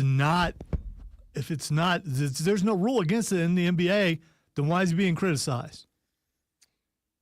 Because he has done a bunch of gun things, right? Like, it's one thing for, and I'm trying to... It's, hey, guy, that's a bad look. So?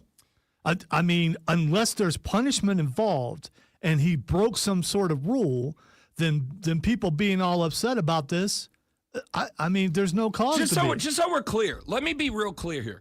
My take is not like, oh, the NBA needs to change the rules or the NBA needs to discipline him or the NBA needs to step in or whatever. My take on this is Ja Morant's kind of dumb. Ja Morant could be setting himself up for life just by there you go. There was the image of it right there. Ja Morant hitting shots like he was hitting last night, knocking down game winners to carry the Memphis All right, Grizzlies just to a brief victory. look at it. It did not look egregious. I mean, It's again not egregious. it was quick, and unless you're focusing on it, most people probably didn't see it. Buddy, they just showed it to you. Oh, wait, there it is. They just showed it to you on nationally syndicated television. This game's on TNT, and the camera was pointed directly at him. I'm telling. When I say most people, I mean people in that crowd probably didn't even notice. So, not the point. The point here is you got a guy who has a major image problem, and it is an image problem for the NBA. It just is an image problem to the point that I fully expect the NBA will go the way of the NFL sometime in the very near future and go, no more gun things. Right. No more gun things. Right. But until then, it's a complaint that doesn't really mean anything because there are no repercussions. There are no rules being broken. Yeah, it's a bad look, but no one if you take money away from him, he'll stop. Make a rule. If not, I mean, you're focusing on something that it just. No, see what you think that I am focusing on the disciplinary. He should be punished. Did you think I was talking just about you? I'm talking about the fact that it's on TV and they're talking about it right now. All these people complaining about something. If the NBA cares that much, they'll do something about it. You said they didn't, so. I'm saying they haven't. Right. You said that they said it was Morant, they just ESPN showing a quote right now. I was pretty much a villain for 2 years now. I don't care no more. Okay, I mean, look, see that again. Like there's the last time he did it against the Dubs, gets a little heat for it, immediately turns around and does it again. Now, so I do think the NBA is going to ultimately be like, hey, no more, no match, can't do that anymore. The only take that I have here is, and for the record, I do think the NBA should say, yeah, you can't pretend to shoot your opponents anymore. By the way, that's no good. I'm not for what he's doing. What I'm saying is, if there are no rules against it, it's just, hey, we don't like you doing that. That's just you don't like them doing it. I mean, put something forth, a rule or a fine or something, and then he'll stop. The take for me is, I am disappointed that there is an athlete here that could be, and I say this with extreme weight, Ja Morant could be this generation's LeBron, this generation's Kobe, this generation's Mike. Ja Morant could be the guy who takes the GOAT conversation, and the young and upcoming generation is that guy for them. What LeBron was to you, what Kobe was to me, what Mike was to the generation before me, etc. Ja could be that guy. But instead, he's shooting Steph Curry, metaphorically speaking, and then taking heat and doing it again. Whatever on the disciplinary front. I'm bummed out that Ja Morant could be that next guy, and he won't get out of his own damn way. Back after this on the Rob Brown Show in the Fan Upstate.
Justin Chris ain't here again. They're getting ready to have a guest on. Chris is in Las Vegas. Oh, so he went ahead and went? Okay. I don't remember what day he was going. Yeah. He texted me last night from a sports book, and I'm like, yeah, I knew he was going. I told you he was going on a conference. I just didn't tell you where.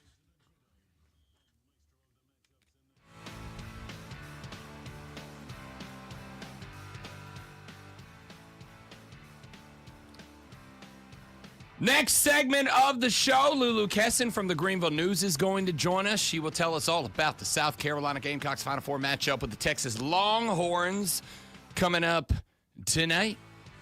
Then, Abe Gordon of 97.9 The Game in Atlanta going to join us at 8:20. We'll talk some Braves ball with him as the Bravos back in the ATL tonight, taking on the Marlins in the first of a 7-game run. But let's talk some men's Final Four here ever so briefly. Shall we? We shall indeed. Let us start with the opening contest tonight. The University of Florida taking on the Auburn Tigers. The Gators 2.5-point favorites. They are minus 155 on the money line. Auburn plus 130 if you like the outright win. Here's what's very interesting to me. The line is minus 2.5. And just for the sake of the discussion, the line on ESPN Bet is minus 2.5. Yet, the ESPN analytics indicator says that Auburn has a 58% chance of winning the basketball contest. I'm going to need somebody to explain that one to me because I am a professional and I don't get it. Now, let's talk about the game itself here. I'm picking Florida to win this game. Now, I got Auburn picked in my bracket, so I'd love to see the War Eagle Tigers move on, if only for my own pride and vanity. Listen, I want to win the bracket. Be fun to win the bracket. I don't care if I win the bracket or if I check in 60th. Do I want to? Yeah, of course we all do. I don't really care. Yeah, but you do. You say you don't care, but you want to. If you want to, no, it's I want because to, you care. But I don't really care if I do. I want to, but I'm not. If I don't, it's not going to be like, oh God, I'm embarrassed. Not really. It's a lottery. Well, as a knower of ball, I think you are the one who has the most writing on this, not anybody else on the station, because you talk all the time about how you know ball. That's because I know ball. Yeah, and if you don't, I mean, if you end up in last place, that's not a good look for you. I'm not ending up in last place. You probably should care. I'm not ending if up in Auburn last loses, you might end up in last place from the four of us, right? No. I still, because Diesel had St. John's, I think, or somebody. Yeah, Louisville. Yeah, whoever it was. Yeah, Louisville versus Florida, I think. But the segment is not about my bracket or your bracket or anybody else's bracket. You just bracket. made it about it, and I think you do care. No, I don't care.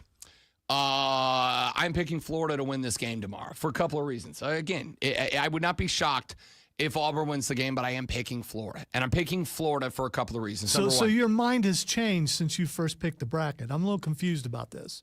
So did my opinion change on a hypothetical game that we selected 3 weeks ago to the night before the game? Yes, it did. You analyze and overthink every single matchup. So you believed it was going to be Florida versus Auburn here, right? Correct. So why would you pick Auburn if you knew Florida was going to win? Why would I change my mind? No, that's what I'm asking. What changed your mind? That's what I'm going to tell you. Number one, Walter Clayton Jr. changed my mind dramatically. Number two, Alex Condon changed my mind dramatically. Number three, the injuries of Janai Broome have changed my mind. Those three things have me concerned. Number one, Walter Clayton Jr. is playing the best point guard in this tournament so far. This kid is unbelievable. There's a lot I like about Auburn. There's a lot that I like about Auburn. However, the Auburn Tigers, I don't think, have the point guard play that they will need to keep up with Walter Clayton Jr., who put up a 30-burger the last time out. There's some good players for Auburn. And Janai Broome can do things that really only Janai Broome can do. The second thing is Alex Condon, who can play the middle, can play the 4. Dylan Cardwell, who has played the center, played the 5 role for Auburn as of late. 6'11", 255-pounder from Augusta, Georgia. Can play. He's giving you 5 points, 5 boards, and an assist per game. He's not keeping up with that guy. I think Florida owns the glass. There are 3 things coming into any given tournament that I pick on. And these are all things that I was really comfortable with the Auburn Tigers coming into this tournament. Number 1 is coaching. You have got to have coaching. Bruce Pearl has done an excellent job coaching. Number 2, you've got to have a good 1-5. Auburn was carrying a good 1-5. Now, I will point out that Janai Broome is a 30% three-point shooter. 30%. It's fine. It's above, it's average. He is a power forward who can go down to the block and play the 5. So I count him as a 4-5. And they've had good guard play, good 1-5. And the third thing I look for is defensive efficiency. Florida right now, I would say, has 2 of those things. Between Condon and Will, they have got themselves a good 1-5, and they've got themselves a slap the floor, play good defense, play efficient defense mentality. I think the coaching advantage still belongs to Auburn. I think Bruce Pearl's the better coach, although Todd Golden has learned a lot. He comes from the Bruce Pearl school. So I think that it's a mentor-mentee kind of showdown here. I think the coaching advantage goes to Auburn. But I think the 1 and the 5 advantage goes to Florida. I think the defensive efficiency goes to Florida. Now, if you're going to beat those types of things, you've got to have adrenaline. You've got to have emotion. You've got to be able to get up and down the floor. You got to be able to go into transition. You got to be able to create takeaways and breakaways. That is something Auburn has done. Here's the problem. That's Florida's style of basketball right now. And not only is that Florida's style of basketball, but Florida's deeper. Florida's got more coming off the bench. And that's not just than Auburn. Florida's got more coming off the bench than everybody else in the tournament, maybe including Duke. Now, Duke's interesting because I think Duke's got 4 NBA players on their roster right now. Duke's got a guy coming off the bench, I think, is an NBA player. But I think Florida, in terms of great college basketball players, I think Florida's deeper. I think they're deeper. I think they're more energetic. I think they are more than capable of picking up the pace of play. But I also think that defensively, they are more than capable of slowing down Auburn's pace of play. We talked about this back in the first hour of the show. Auburn is, I think, the most emotional team in this tournament. And that's not a negative. I'm not saying that in a negative way. There are times that is a negative statement. There are times that I do not want an emotional ball club. There are times I want a ball club that is able to get rid of that. But then there are times that I do want you emotional. There are times that I want you reacting. There are times that I want you to have your style of play react to the style of play that is happening on the floor. If Florida gets into some sort of rut and you are able to take advantage of that and wake that crowd up, even if it is 50-50, I don't expect that it will be. But if you're able to wake that crowd up and get them into it, Auburn feeds off of that. Florida does the same thing. I will say this. I do think, and this is just a speculative take. Whichever one of these 2 teams goes on the first extended run, right? That first 12-2, 14-5, 13-2 run. Whoever goes on that first run, I think that team's winning the basketball game. Whoever goes on that first run, I think that's the team that wins this basketball game, because I think if Florida or Auburn can generate confidence, these 2 teams thrive on that. Now, as I've mentioned a couple of times, I think when I look at the 1-5 matchups, Florida has the advantage. Coaching advantage goes to Bruce Pearl. But between Clayton Jr. and Condon, who, by the way, Clayton Jr. is averaging 18.1 points per game and is shooting 86.5% from the floor on the season. Johni Broome, College Player of the Year finalist. Walter Clayton Jr. averaging 18.1 points per game. Johni Broome averaging 18.7. Johni Broome is a National Player of the Year finalist. And he has given you same conference, same opponent, same strength of schedule. Clayton Jr. is giving you a half a point per game less than Johni Broome. Oh, and by the way, he's also giving you 5 assists and less than 3 turnovers per game. What are we talking about here? Here is one spot that Johni Broome is going to have to be excellent tonight to make a difference. Tomorrow night. He averages 11 rebounds a game. That number's got to be higher. Alex Condon only averages 7.5 rebounds a game. Johni Broome averages 11 rebounds per game. I need that number closer to 14 or 15. I need Johni Broome to give me second chances. I need Johni Broome to clean up the offensive glass. I need Johni Broome to give us second chances on offense. I need him to prevent Florida from getting them, because Florida is one of those teams that if they get 2 or 3 offensive rebounds out of every 10 possessions, 11 possessions, you lose. And not only do you lose, that is a smart basketball fan base too. They understand that those offensive boards and second chance points, those putbacks, they understand that's when you hammer down. That's when you throttle down. And you do that, all of a sudden, Auburn, who is an emotional team, there's a pro and a con to that. Their fan base gets up, their fan base gets loud, they get energetic. All of a sudden, I got Johni Broome out here pulling and dropping logo threes, and they get louder and louder, and it does impact the game. There's an alternate to that, though. There's a flip side to that. They can be taken out of the game, too. And considering we have watched this year, Auburn's runs, they're energetic. They feed. And they feed off of themselves. Once they get into a rhythm, and what happened in Michigan State late in the game? Sparty just kept chipping away. They're in the game. They're in their game. Then Johni Broome comes back out of that injury. Auburn is feeling itself. He comes in, he knocks down that big 3. Michigan State was never back in that contest. Why? Because Auburn found its stroke, found its confidence, found its stroke after that, and Michigan State, Sparty just got left in the dust. Florida cannot let that happen tonight. Florida cannot let Auburn get comfortable, get confident. Excuse me, I keep saying tonight. I got South Carolina, Texas, because I'm thinking about the fact that Lulu Kessin's joining us in the next segment to talk basketball. Tomorrow night, Florida cannot let Auburn get into a groove. If Auburn gets into a groove and they go on an early run, and they find that confidence, Johni Broome finds that stroke, now we got a different story. Because while Clayton Jr. is only giving you a half a point less than Johni Broome per game, he is, despite being a fantastic point guard, he's a much more guardable guy than Johni Broome. I can put Johni on the block.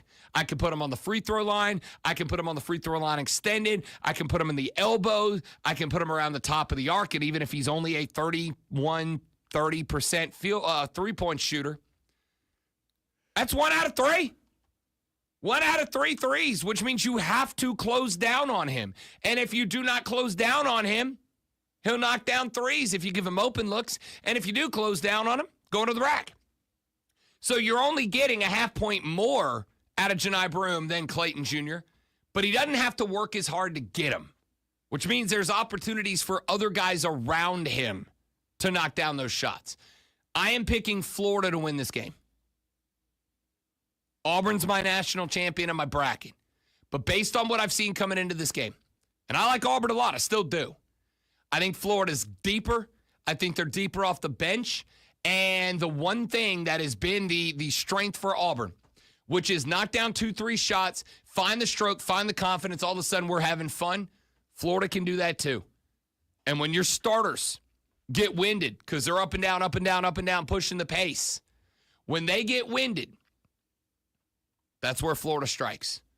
Because their 6, 7, 8 guys off the bench are better than your 6, 7, 8 guys. According to ESPN Bet, just in case you were wondering if my take was wrong and bad, Florida, they just updated their national championship odds. Auburn now has the longest odds to win the national championship. The number 1 overall seed with the 4 number 1s on. Do you know that is? Oh, why that is? That is because they will have to beat Florida tonight. They're a dog. They will have to beat Duke in the Natty. They're a dog. That's a tough spot to be in. That's a tough spot to have Janai Broom's knee and elbow start to bang him up and to have to beat the 2 hottest teams in college basketball back-to-back to win a Natty. Hey, Lula Kesson coming by. Next segment, we'll talk some South Carolina Gamecock basketball. Then Abe Gordon, 92.9 The Game in Atlanta, comes by. Talk a little Braves baseball. Then your audio blitz. And then it's Friday in the final hour of the show after that. I promise nothing. Except that Lonzo's about to entertain the hell out of you with the sports flash. Ooh. I just got one. Did you see that? 3-2. It's still 3-2. The NBA record book has been modified multiple times this week. The latest update provided by Giannis Antetokounmpo, who became the first player in NBA history to record 35 points, 17 boards, and 20 assists in a game. During a 126-113 win over Philadelphia, Giannis is just the 3rd player this season with a 30-point, 20-assist game behind Nikola Jokic and Trae Young.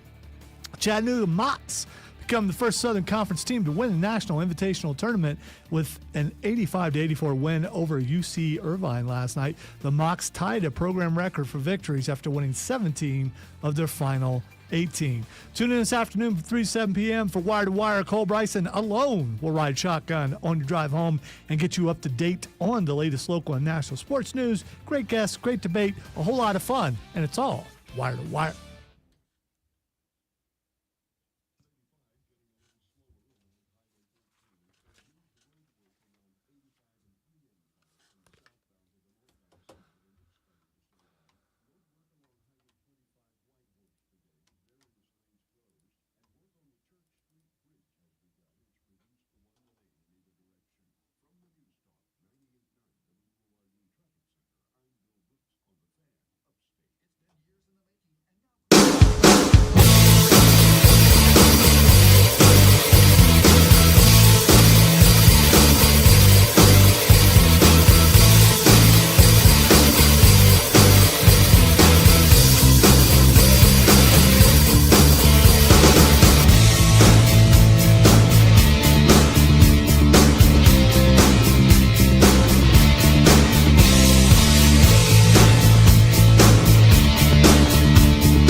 Morning, Steven. Welcome in, brother.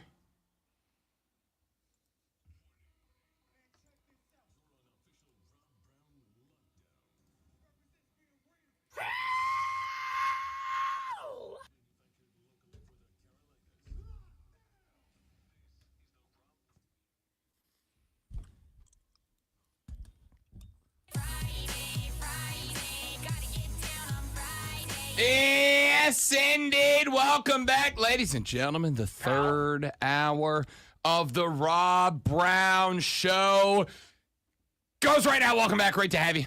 I am Rob Brown, the group with Lonzo on the ones and twos this AM, and I am quite excited for the next handful of minutes. Why?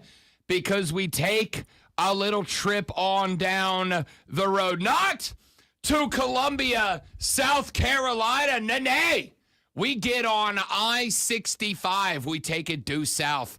Then we take I-10 for just a few hours to the east. Pop on 75 south, and we find ourselves in Tampa, Florida, the home of the NCAA Women's Final Four. That You knew exactly how to get there. I've been there a time or 17. So weird. Lulu Kesson covers the South Carolina Gamecock women's basketball team for the Greenville News, and kind enough to join us live from Tampa, Florida, the site of tonight's Final Four matchup between the Gamecocks and the Texas Longhorns. Lulu Kesson, how's the vacation that's not a vacation but is kind of a vacation? Good morning. That was very impressive that you knew all those directions. Everything is good. I'm so happy to be here. I'm definitely exhausted, but at the same time, everything that I'm doing is just pumping energy and life right back into me. Is it that or the Starbucks? A little bit of both. A little bit of both. Very fair. What's the go-to Starbucks order? That's a good question. I'm honestly, this might be controversial, but I tend to go more Dunkin' just because I'm from up north. Yep. And also, Dunkin' has a really good reward system in the app. So it's like you get a lot of discounts and things like that. But either, if I need energy, I'll just do an iced latte. But if I'm simple, like just iced coffee with cream is pretty much all I need. I respect it. I jumped on the vanilla blonde latte, extra pump of vanilla not too long ago, Lulu Kesson, and I don't care who judges me. It's delightful. I don't judge you at all. And honestly, Starbucks has this pistachio, like this limited time pistachio flavoring, which, oh my gosh, I go crazy every time that it's back in season. So we all have our fixes. No judgment on coffee orders. I like it. At all. I judge you.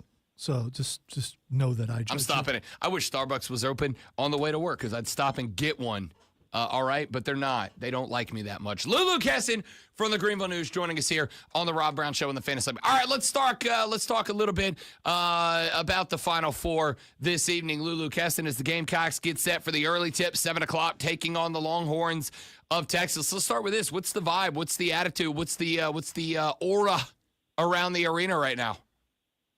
I think that South Carolina especially feels, I don't want to say a sigh of relief, but I think that they seem just a little bit more relaxed in a good way. I think in Birmingham they were very tense. They're defending a title, obviously, but the Elite Eight is so hard, and it just feels like between, not just for South Carolina, but between all the events that all the teams are doing, like there's a really good and healthy mix of fun happening right now, which is, I know it sounds cheesy, but it's really fun to see athletes kind of take a second to smile at their accomplishments and be like, okay, we got here. This is great. They're all locked in. I'm not saying that they're not, but it's cool to see kind of a happy vibe around the arena and around all the events and everything like that. Talk to me a little bit about the road here. Listen, you open up with the 16 seed Tennessee Tech. You beat them by, 60 or whatever it was. Then you get Indiana. You end up winning that game by 11, if I recall, top of my head. But the last two games are interesting. And granted, against the 4 seed and a 2 seed, like if this was the men's side, I think a lot of people would go, yeah, it's a 4 seed and a 2 seed. Like, of course they were games, but South Carolina double-digit favorites in both of those games. They end up squeaking by Maryland by 4. They end up squeaking by Duke by 4. And both of those games were decided really inside the last 2.5 minutes, Lulu Kesson. Did this team get a little taste of, we better get it together, or should we put a little more respect on the name of the Turtles and the Blue Devils? I think it can be both. I do think that the Maryland spread especially I thought was crazy. I was like, Maryland's a really good 4 seed. They're a great team. Duke is, they were number 2 for a reason. So I do think that overall in these tournament games that there should be more respect on who South Carolina is playing. And also, this happened basically anytime South Carolina would play a kind of weaker SEC team would be close in the first 3 minutes, because all that team is doing is giving the number 1 seed the absolute best that they can. And then they get tired because they don't have the depth. So in March, it's everything's going to be elevated. Everything's going to be heightened. But at the same time, there are way too many self-inflicted errors on South Carolina's part that I think they're absolutely looking to fix in the Final Four. But I do think it was a mix of both for sure, where people were kind of I was talking to Elle Duncan from ESPN yesterday, and she was like, South Carolina's, they're damned if they do, damned if they don't. If they blow out a team by 40, everyone's hating on them. And then if they lose or they win by 4, people think there's an issue. So I think that, the 6-minute scoring droughts that they had, yeah, that's on them. That needs to be better. But also Maryland and Duke were definitely strong opponents. Okay, Lulu Kesson. All right, I got to address this. Listen, I was about to say, you brought up, they said they need to clean up this, and they recognize that, and that's all good, and that there's follow-up questions that are. Did you just humble brag, name drop? Well, I was sitting around chit-chatting with Elle Duncan on the show, that's no big deal? That's funny. I'll explain. We got, as local media, we got to meet and talk to a bunch of the ESPN crew yesterday. It's a really nice thing they do at the tournament where they basically let you ask, not in private, but just in the non-super public setting, hey, what's your thoughts on this matchup? What are you seeing out of this? That just sort of help our reporting a little bit, where we're not just waiting to listen to them talk on TV. So Elle, so lovely. They all were, but we were chatting about South Carolina for a really long time. I want you to know, Lulu Kesson, I'm jealous that you get to go down there to Tampa and you got to go to Birmingham and be part of a Final Four. I've been doing this a long time. I've never actually been to a Final Four, men's or women's. It sounds fan-damn-tastic. And now you're just dropping on me that you're hanging out with Elle and Andrea. I want to sit around and talk basketball with Elle Duncan and Andrea Kramer for hours at a time, and you're telling me that's just part of a Thursday for Lulu Kesson. What? Okay, cool. We have to do some type of get Rob to a Final Four type of campaign, so you can check that off your bucket list. I've been campaigning for 17 years. It still hasn't happened, but we're talking with Lulu Kesson, who is at the NCAA Women's Final Four, just hanging out with Elle Duncan. No big deal. She's somebody. She's big deal.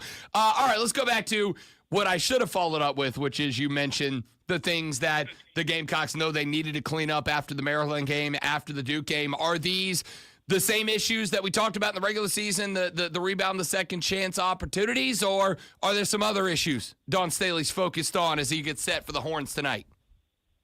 Definitely rebounding will be a huge factor in this Texas game.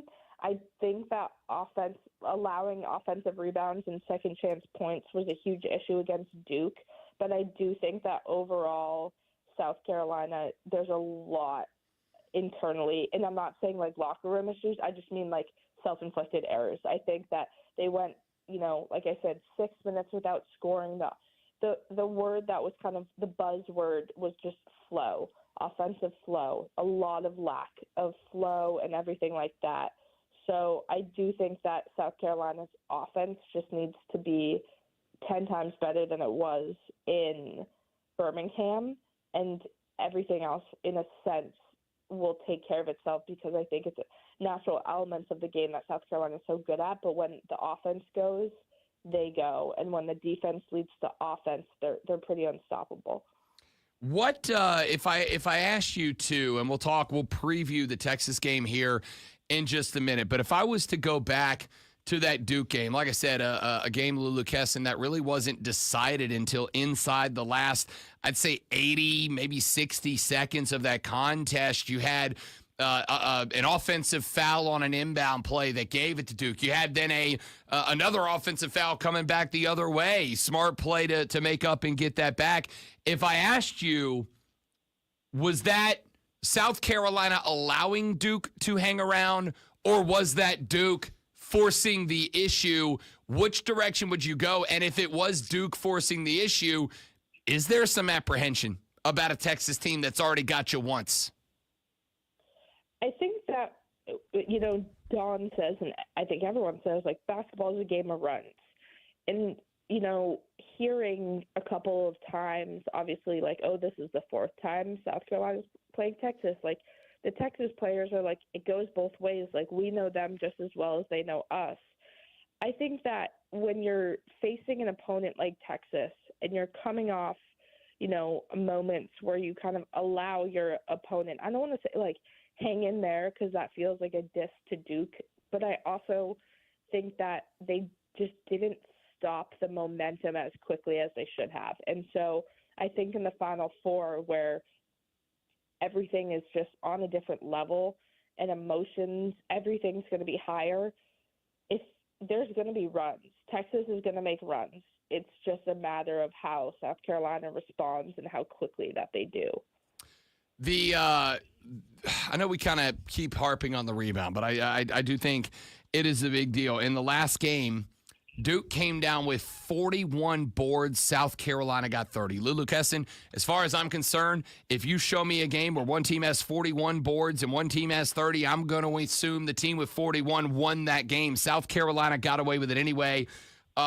Whether it's Kitts, whether it's Fagan, whether it's Johnson, who pulled down 5, you had 2 rebounds off the bench. 2 entirely. Joyce Edwards had 1. Malaysia Full-Wiley had 1. Nobody else pulled a board off the glass.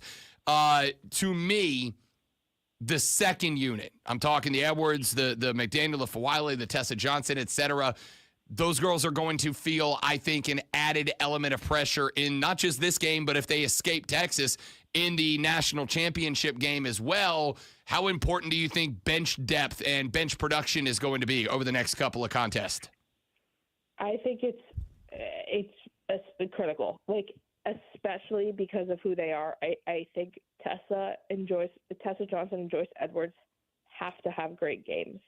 They have, they've been rusty, and I'm not saying because of that South Carolina's played bad. I'm not putting all that pressure on Joyce, especially, even though she's the leading scorer, but Tessa's due, and I think it's time for Joyce to play like the confident person that everyone has seen her play. And yes, this is her first tournament, but she's handled everything else this year with, maturity. And so I know that she can. And I think that rebounding, especially because Bree Hall is going to be so locked into Madison Booker, that recognizing that Texas still has height and they're going to crash the boards when they're forced into bad shots, taking away those easy putback layups is going to change the tone of the game, in my opinion. All right, give me your overall prediction, projection, prognostication. What do you see happening tonight between these two teams? Like you mentioned, very familiar with each other. They've already played each other a number of times this year. One more time, you got coaches who know each other. You got starters and bench depth who know each other. Your thoughts on this contest tonight? What does South Carolina need to do to get it done, and do they? Yes. I say South Carolina wins 7 or 8, maybe by 7 or 8. And I think they do that because they come out with just much better offense, much just assertion, energy, and, outrun Texas in transition, knowing that they have the bench depth to do so.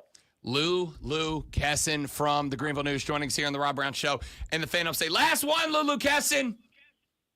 Are we going to be hammering down some cheese sticks in the post-game presser tonight, or have we adapted our snacking policies and procedures because of Kim Mulkey? It's definitely the latter. I am looking over my shoulder anytime I'm looking at what the press food is, but if there are cheese sticks or mozzarella sticks, I will be eating them far, far away from anyone or not eating them at all. Hey, you do not let Kim Mulkey step on your shine, Lulu Kesson. You see some mozzarella sticks, you hammer those bad boys down. You earned it. Don't let Kim Mulkey take that shine away from you.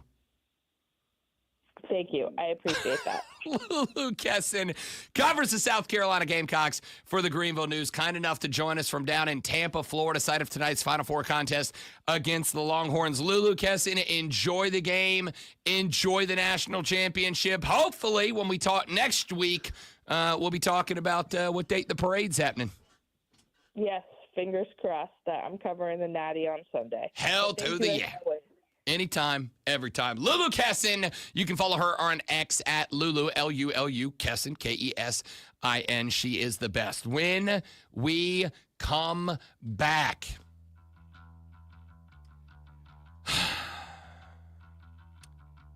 if the Braves lose tonight,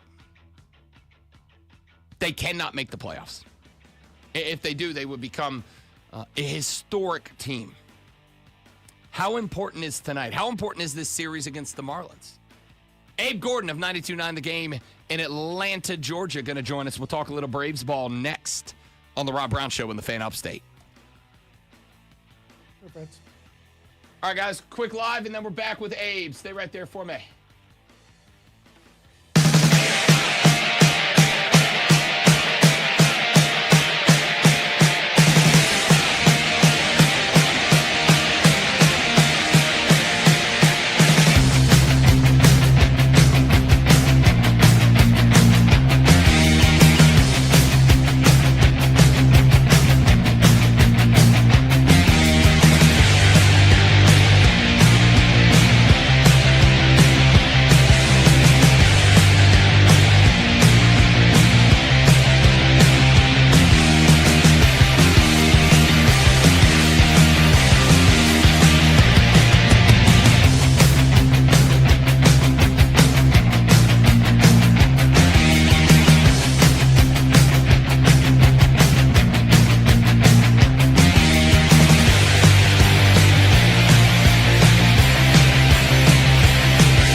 Buddy. Pal. Buddy. Welcome back to Rob Brown Show on your radio. It's the Fan Upstate. Rob, the great Alonzo. And now, joining us on the phone line from 92.9 The Game in Atlanta, Georgia, host of the Abe TL Show. He pretty much runs that station, runs that city. Right now, I kind of wish he'd run the Braves because they need some damn running. Abe Gordon, buddy, of the show, joins us here on the Rob Brown Show on the Fan Upstate. What's up, you handsome son of a gun? Boy, I'll tell you what, if I ran the Braves, we'd do the one thing I'm pretty good at, which is spending money, which is probably why they're in the situation that they're in right now for a variety of reasons, right? You make one off-season addition, and he's out for 80 games. So we're working our way through it. But look, today's the home opener. It's going to be a beautiful day in Atlanta, pollen aside. Mid to upper 80s out there at the Battery at Truist Park. And so despite the record, despite the frustrations of the first week of the season, I think it's going to be a pretty good day at the ballpark. Frustrations, Abe Gordon, whatever do you mean? Who is frustrated right now, pal? Well, here's the thing, because there's two ways to look at it. You can be frustrated, which I am, or you can panic, which I am not, right? You have played 7 games, right? There are 22 more 7-game stretches the rest of this season. That's right. You have played 1/23 of the MLB season. We are not panicking, but we are frustrated. And one of the concerns I had coming into the season, Rob, and I talked about it on my show, is we're just all sitting here like, oh, if the Braves are healthy, their offense, this and that. And I'm sitting here to myself like, hey, guys, they weren't that great like when they were healthy. Like Michael Harris was not a 5-tool player when he was healthy. Austin Riley was not doing what he should be doing, what earned him a contract after a year and a half when he was healthy. Matt Olson was healthy and had a down season. Obviously, Arcia, we don't know what happened there. Ozzie was not great. And so you look at things and you say, there could have been a prediction of this. You probably could understand that, hey, Riley's not going to come back up and hit 330 immediately and this and that. So they got to figure it out. They got to get it going. It doesn't help that you're now stuck with I don't even know how to describe what you're doing in the outfield until Ronald Acuna comes back. With Profar being suspended for 80 games, which is something they did not foresee. And look, you can blame Alex Anthopoulos all you want, Rob, right? But like, what's he supposed to have a contingency for players getting canned by steroids? Like this is not necessarily on him.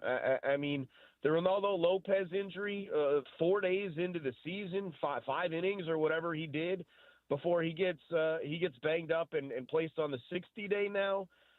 We're frustrated here, but you can't panic, not at this point. Abe Gordon, I am going to say something to you, and I'm going to step back from the microphone, and I will allow you to either gently talk me off the ledge or call me a bleeping idiot. Don't do it in a way Lonzo's got to hit the dump button. You know that game. But you can call me an idiot, whatever. I have spent the better part of the last 24 hours looking. And what I have found is that 0 teams that start an MLB season 0-8 make the playoffs. So, like, I hear it's only 7 games of 162, Abe Gordon, but if the Braves lose to the Marlins tonight, I'm not saying they will. I'm saying if they do, they join a list of teams that start 0-8, of which none have ever gone on to make the playoffs. And there's only been like a handful of them, but I kind of disagree. Like, I don't think it's too early to be slamming the panic button, because if the Bravos find a way to drop game 8 in the home opener tonight, they become a team that, if they make the playoffs, are the first ever to do it, as far as my research, which is not very good, has been able to tell. Yeah, and I might even – I'm not sure that an 0-7 team has made the playoffs. There have been 3 of those, Abe Gordon. There have been 3 of them. So, And a couple of most of them finished below 500, and obviously normally 0-7 teams aren't expecting the roster that the Braves have. Here's what I'll say to you, Rob, and that is twofold. I think it's okay to modify expectations. Like if you want to sit here and say you had the Braves at 96 and however many wins, losses that would parlay to 162, because I feel like a lot of people here in Atlanta was like, 96, 97 wins. If you want to bring that down, that's fine. If it's 91 now, if it's 90, if it's 88, that's fine. I understand that. Heck, I probably agree with it. But here's the thing. We are living in a MLB era that has one of the most forgiving playoff formats of all time. And you can spew all those, here's the 0-8 team that did this, 0-8 team that did that. How many teams did it in the era where multiple wild cards exist? And so that is partially why I'm not panicking. I mean, Rob, you are and I are old enough to remember an era in which there was a 102-win team, 101-win team that missed the playoffs. I mean, that's not happening anymore. In fact, 90 wins is making the playoffs in both the American League and the National League. And so for the Braves, I think we're still a little premature. And don't get me wrong, 0-8 would not be ideal, and certainly that would be a bummer. But I just still feel like they're going to be good enough during stretches of the season to be all right. And I said it this way to a friend of mine yesterday, is like, if this happens in early June when the Braves are 31-19 and you have a 7-game skid, we're not panicking. It's only a 7-game skid because that's the start. And the one thing I question is it really a problem because they've lost 7 straight, or is it more because how it looked? I think that's the bigger concern, is people can't yet imagine it looking any different at any point. They can't imagine the bats waking up. And by the way, the bats didn't really wake up in that last game against the Dodgers. The Dodgers continue to make error after error and gift you some runs. Yep. And so that's why you had a lead, and that's why it felt blown and all that. But I think people haven't seen it, so they're having a tough time right now imagining it being any different. I'm interested to see what a little home cooking does for the bats, and before I make any grand statements on that. I am going to watch this game tonight. I did not watch the last 2 games against the Dodgers because why would I? I don't even think, Abe Gordon, that it's necessarily about the fact that they look bad and they're going 1 for 17,000 with runners in scoring position, where they go 24 consecutive innings without scoring a single run, et cetera, et cetera. It's also the fact that if you are going to make the playoffs, you're going to be playing them 2 teams, and you went on the road and dropped 7 in a row, and they weren't even, frankly, all that competitive with the exception of 1 or 2 of them. I think it's as much the panic about 0-7 as it is that it was a continuation of the same issues this team got screwed over by last year, and you played 2 teams that you will see in the playoffs if you historically make them, Abe, and you got your ass kicked. Well, look, all those games were on the road, which obviously West Coast trips are notoriously tough, and we also believe that both teams, the Padres and the Dodgers, are going to be amongst the best teams in Major League Baseball, certainly in the National League. But I don't really jump to that point yet. It's certainly not when you consider the likelihood and the hopeful potential of having maybe the best pitcher in baseball in Spencer Strider by that time, and maybe the best field player in Ronald Acuna Jr. at that time. It's just not a fair comp to me for me to worry about it. And if we're going to be quite honest, like as we get to whether it's frustration or panic, I'm not even thinking about, well, what happens if we meet these teams in the playoffs? I'm still like, all right, let's settle down this season and get to the playoffs. We'll deal with what we deal with once we get there. Abe Gordon, 92.9 The Game. In Atlanta, Georgia, have we gotten any sort of timeline update on Strider and Acuna Jr.? Because if I'm trying to, Abe, force myself to find some sort of optimistic foundation to stand on, that foundation is largely, well, when Strider gets back, you loosen up Sale, you loosen up, I guess, Elder. When you get Lopez back, and I know that's obviously one that, as of right now, we can't really be sure. But Strider, Acuna come back, maybe it kind of frees the lineup a little bit, frees the rotation up a little bit. Do we have any sort of timeline update on either one of those cats?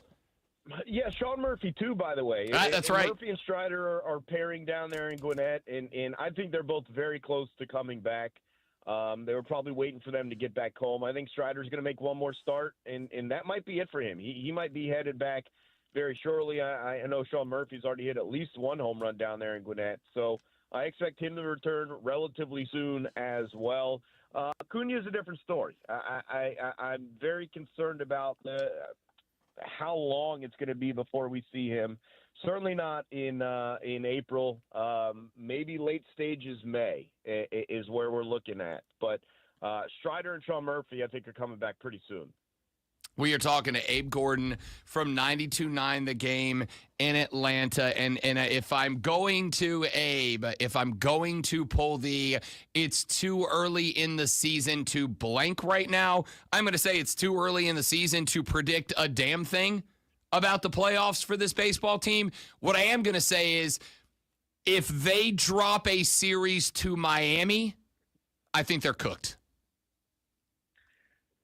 Boy, I just can't make a grand statement like that. I mean, you're likely facing Sandy Alcantara at the end of this thing. So now you're forcing yourself to win both tonight, the home opener, and Saturday's game as well. And not that they shouldn't. I agree that they should. But I'm just not going to bury this team this early. I just think there's so much time to be had, and you just don't know what the rest of the NL East is ultimately going to be, and more specifically, what the rest of the National League is going to be. Whatever. I mean, you'd like to say that one of those teams that you played the other day, right? The Dodgers win the NL West. The Padres probably have a pretty good shot one of the wild cards. And you're going to be there for the other. The Mets rotation, I don't buy it. And so even if you can't catch the Phillies, even if you don't win the NL East, you're talking like get to 88 wins. I just think that's still on the table for the Braves.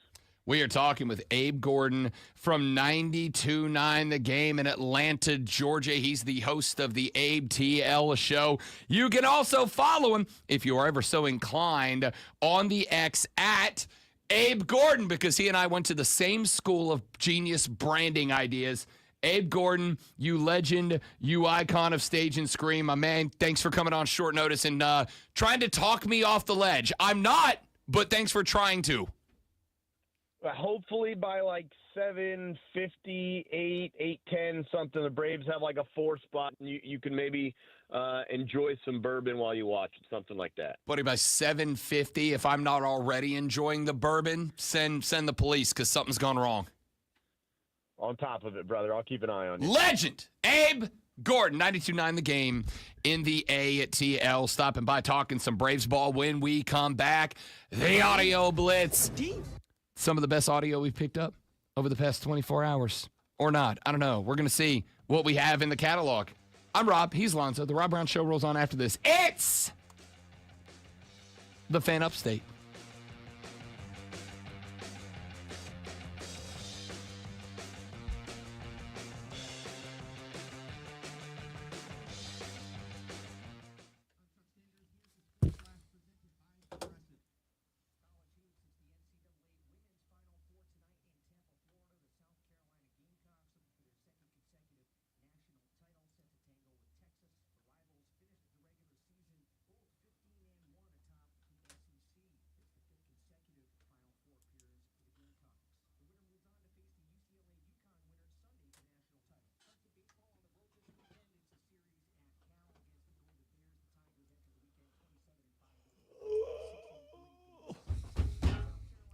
What are you doing? Stop beating on stuff. You don't own that.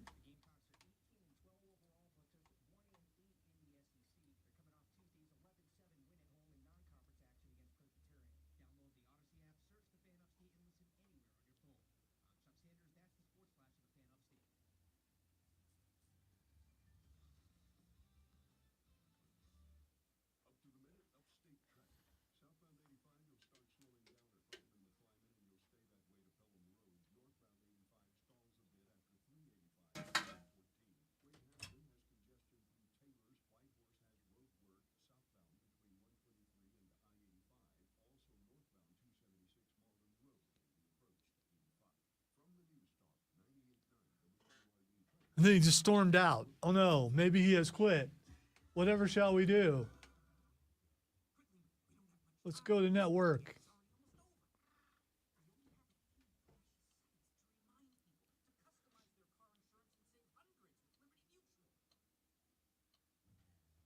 Keegan just texted and said, hot take, 0-8 would be disappointing.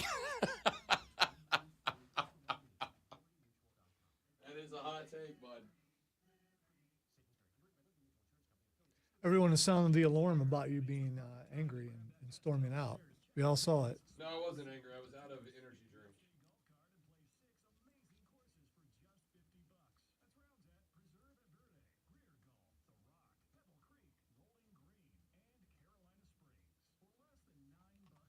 Rob just said you're a bunch of globalists, and he's not talking to any of you again. That is correct. He's just going to stay over there off camera. I'm hosting the rest of the segment from over here. We're not swinging the mic around either. It's just going to be whatever volume we get. And I'm not talking loud. I'm just talking like this. I know that is still kind of loud, but I mean, comparatively.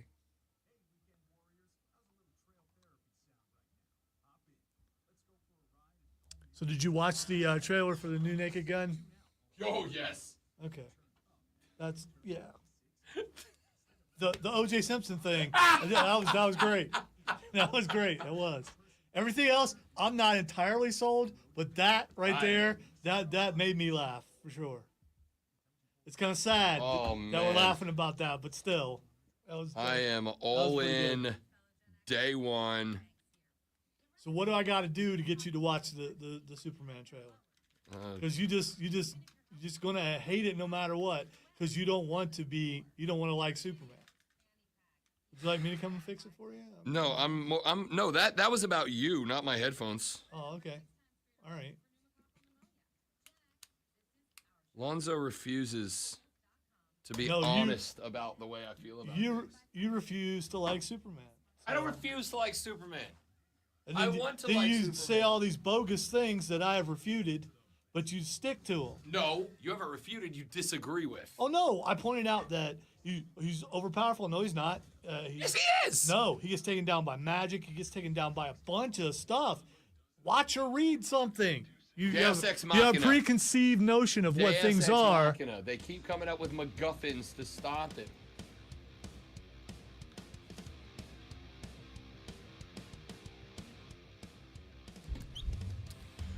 All right, welcome back, ladies and gentlemen, the Rob Brown Show on your radio.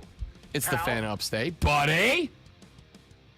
We got some stuff to get to. I'm gonna be honest with you. I don't have a ton of audio blitz, but I do have a couple of things that I'd like to get to. Wow! How much fun is this? Why does that clip sound like crap? I gotta fix that. We got stuff we gotta fix. All right. Let's start with this one. The New York Mets, who are hilariously better than the Atlanta Braves, opened up their home schedule just a couple of days ago. The New York Mets, who are, again, right now, better than the Atlanta Braves in the NL East because the Braves are. Well, isn't everybody? Yep. Okay. Yep. They are 3-3. They are 500. They opened their stadium, and a Mets fan was doing his Mets podcast outside of the stadium, and he bumped into a Mets fan. And this clip was a lot funnier when the Braves weren't terrible. It's the best part of being a Mets fan. To be honest with you, like the character development, it really builds you for the rest of your life because it's such a miserable franchise. A lot of peaks and valleys with this team. So if that's the best part, what's the worst part? Probably May through September. I love it. I love it. Hey, what's the worst part? Yeah, baseball season. Yeah. I laughed at that a lot more earlier this week, if we're being honest. It was a lot funnier. Liam Cohen is the head coach of the Jacksonville Jaguars. He was on the NFL Net the other day, and they were saying, hey, Liam, talk to us about that Trevor Lawrence kid. We're diving into his footwork, right? Everything with the quarterback position, so much is built on the lower half in the mind. right? And those are the things that we can truly control because the stroke is the stroke for us. That's how we look at it. The stroke is the stroke. We're not touching that. And so really we're diving into his footwork, some of those mechanics, and then obviously once we get into the building, some of the football aspects, right? The formations, the motions, the shifts. But for us to help him truly, also from a schematic standpoint, man, we've got to be able to run the football a little bit better, right? Give him some help from that standpoint, take a little pressure off while also playing some good, sound, fundamental, hard defense on the other side of the ball. To be able to, ultimately get the best out of our quarterback, we got to be able to help. Coach speak, but not wrong, right? Like, cliche alert, but... He could have been talking about any quarterback in the league. Yeah, but as far as the footwork, the mechanics, like all that, yeah, that's pretty generic. Could have been talking about the third-string quarterback for the Seattle Seahawks. Pretty cliche, pretty boring, pretty irrelevant by and large.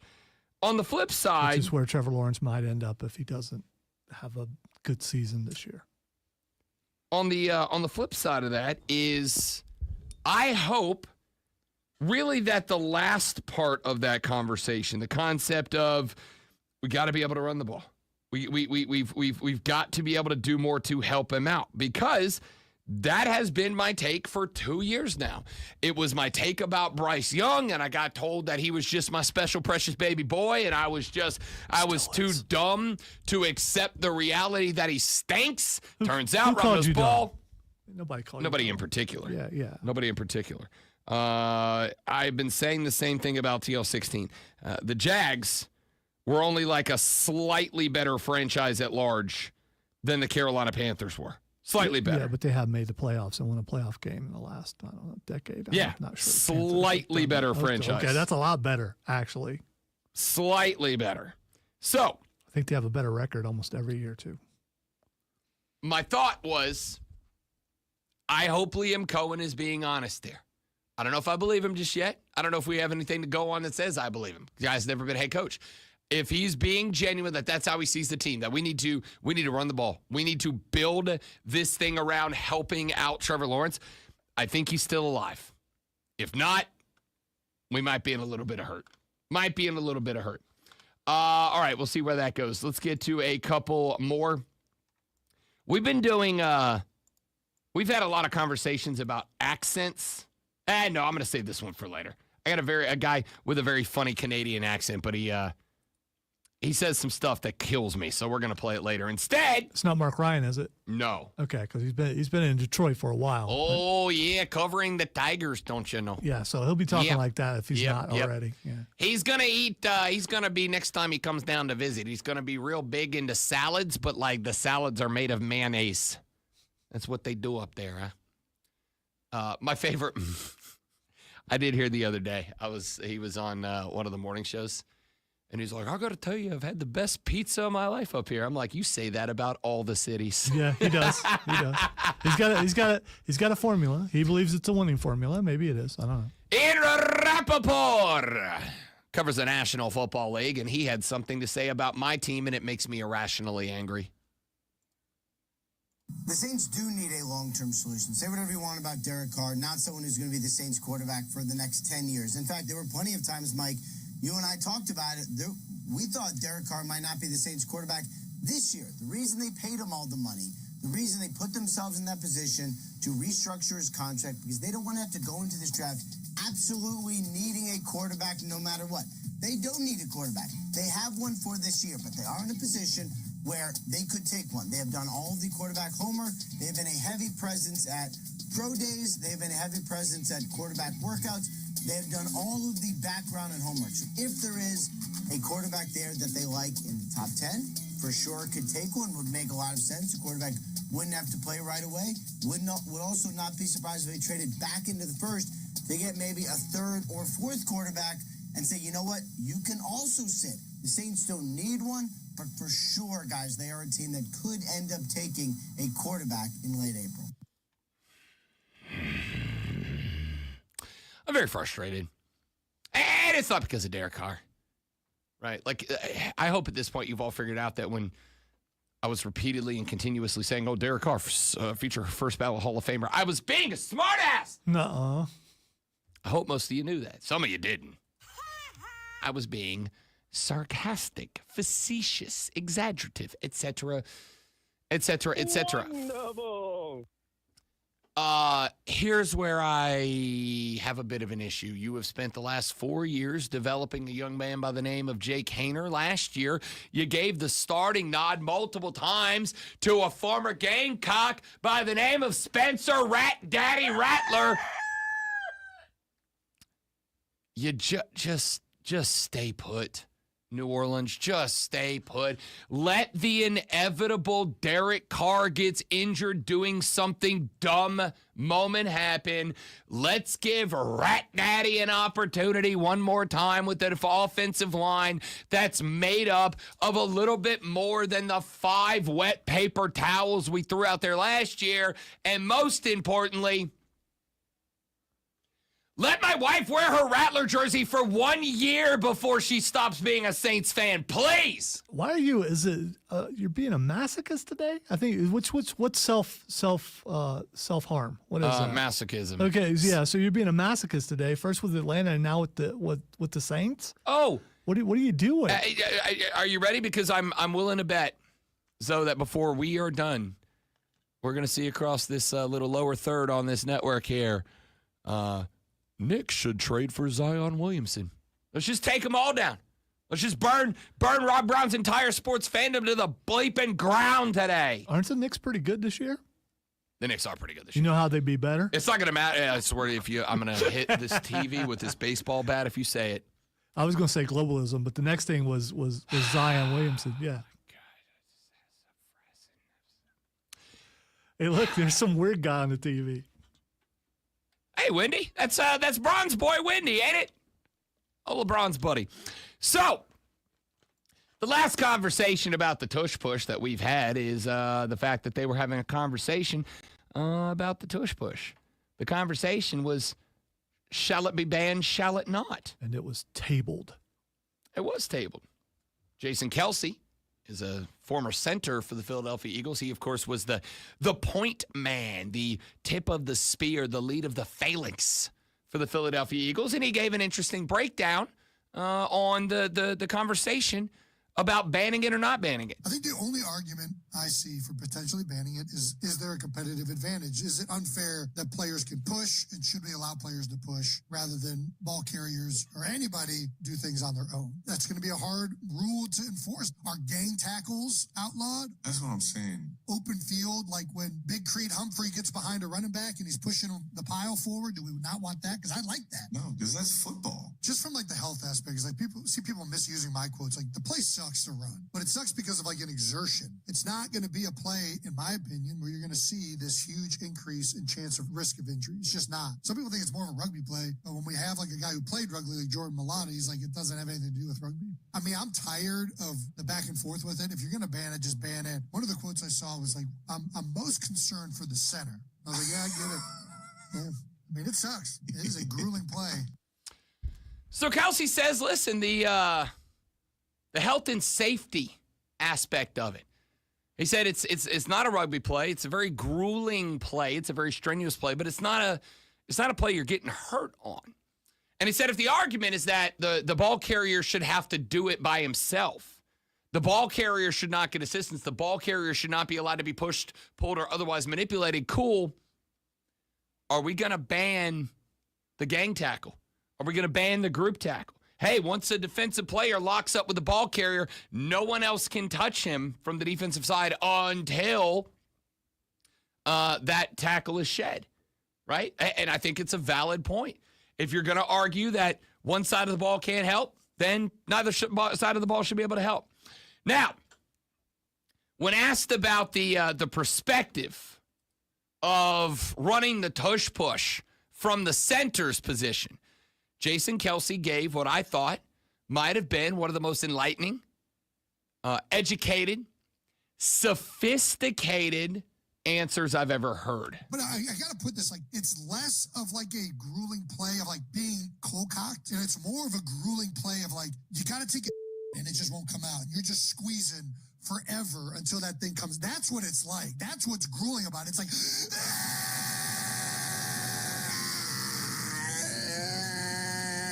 I mean, I think everybody's been there. That's more of the grueling nature behind it, the exertion that I'm talking about.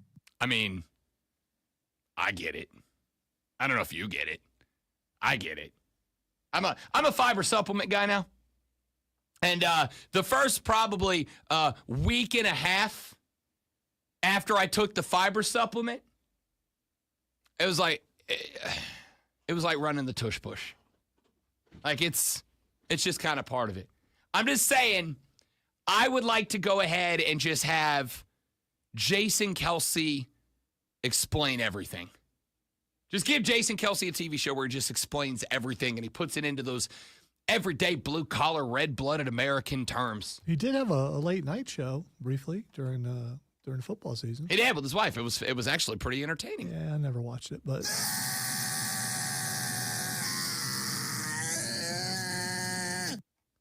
You ever had one of those? You've had one of those. We've all had one of those.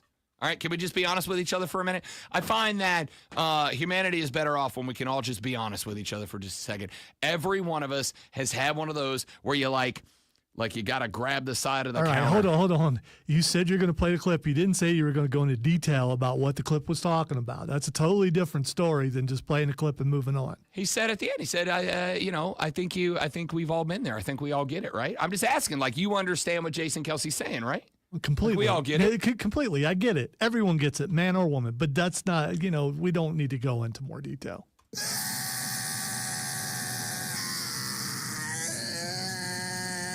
That's a pretty good acting job, too. That's pretty good. I don't know that it was acting. It was recreating something that, Acting. Acting!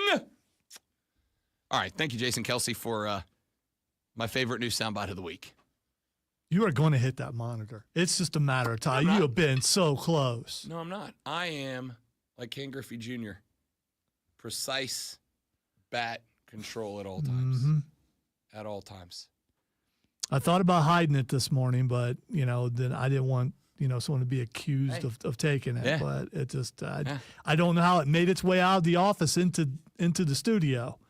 Yeah, you do that, like what you just did, and it slips, it goes right through that TV over there. Well, it's a good thing that's never happened then, huh? Uh-huh. Right. Sports Flash. I don't know. Are you gonna leave? Sports Flash. Because I'm a little scared. Sports Flash. Okay, fine. Sports Flash. Sports Flash. I had to get one more in there. The NBA record book has been modified multiple times this week. Been a good week for the NBA. The latest update provided by Giannis Antetokounmpo, who became the first player in NBA history to record 35 points, 17 boards, and 20 assists in a game during a 126-113 win over Philadelphia. Giannis is just the third player this season with a 30-point, 20-assist game behind Nikola Jokic and Trae Young. Dodgers first baseman and former Atlanta Brave Freddie Freeman is headed to the injured list after aggravating his surgically repaired ankle earlier this week, slipping in the shower like we all have done. An x-ray showed no serious damage, and the reports are that the move is precautionary. Freeman hasn't played since Saturday. Tune in this afternoon from 3 to 7 for Wire to Wire. Cole Bryson riding shotgun on your drive home. Get you up to date on the latest local and national sports news.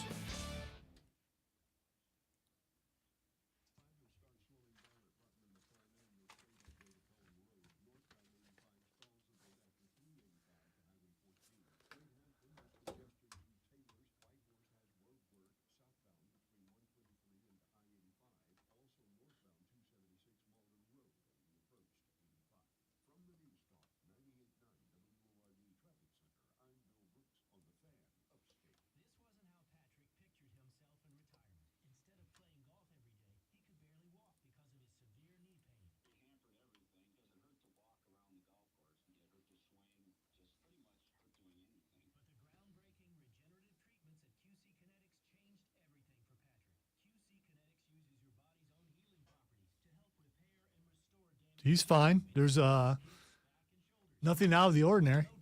Just a normal week.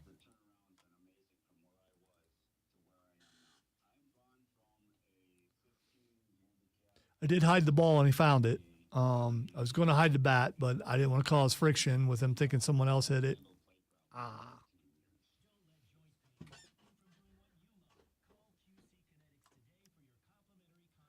What I need to do, and it may cost me some money, is find some Nerf replacements. Throw a Nerf bat in here. I actually have a Nerf sword in there, but I don't want him breaking my Nerf sword. Got to come up with some alternate solutions before we end up with another no button.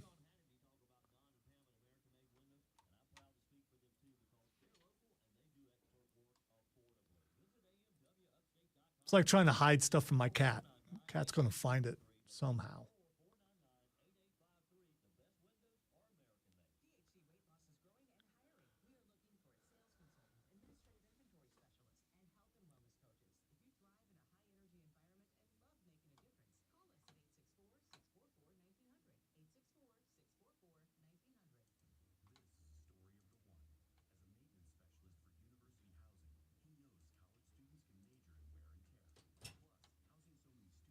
Just like a prayer. Really? It's still in there. Why?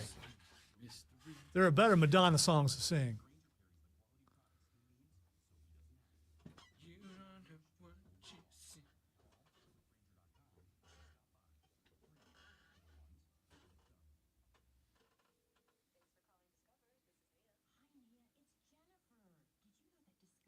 Why don't you sing us a verse from Evita? Don't cry for me, Argentina. The truth is never left you. You said Argentina, and I just pictured Santino Marella singing it now. Argentina.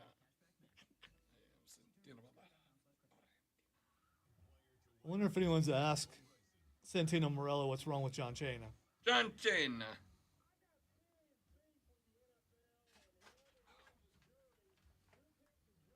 Less than a minute.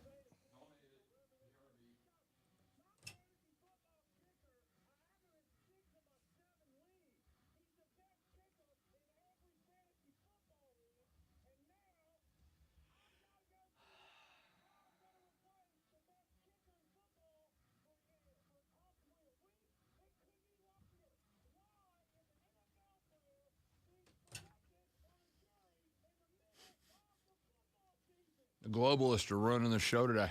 Daggum globalists.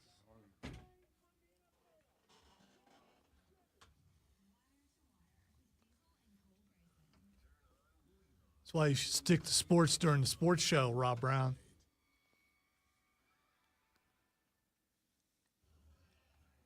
Three friends, first break.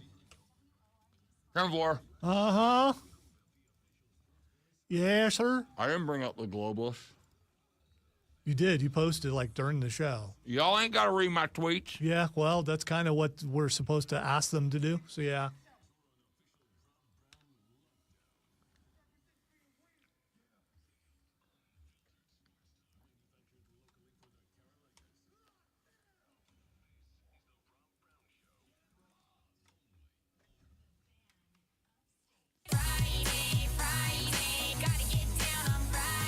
Oh, no. Don't start. I may have mistimed that bite. A protein bar. I'm a winner. I know how to win. My old coworker, Lucy Birch from the BetMGM Network, is on a streak of 8 consecutive days where she has correctly and accurately predicted a home run prop that's cashed. Is openly referring to herself on X as the Dong Queen, and I've never wanted to be friends with someone more in my life. Nope. I might have to get Lucy on the show to talk some baseball with us, just so I can welcome the Dong Queen onto the show.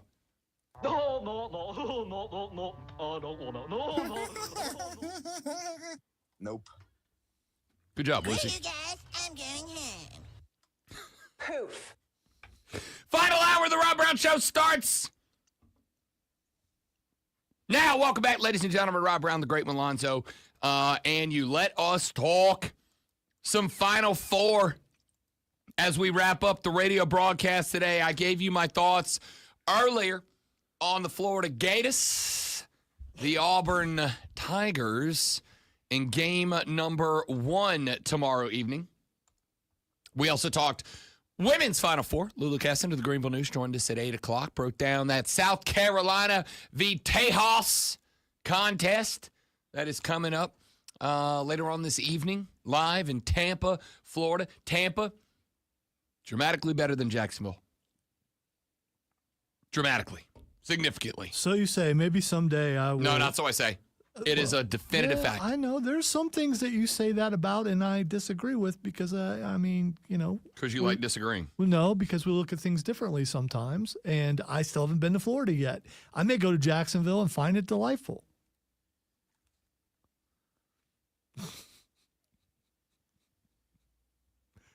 Those of you on the stream getting a free show right now. Jacksonville sucks. Anyway.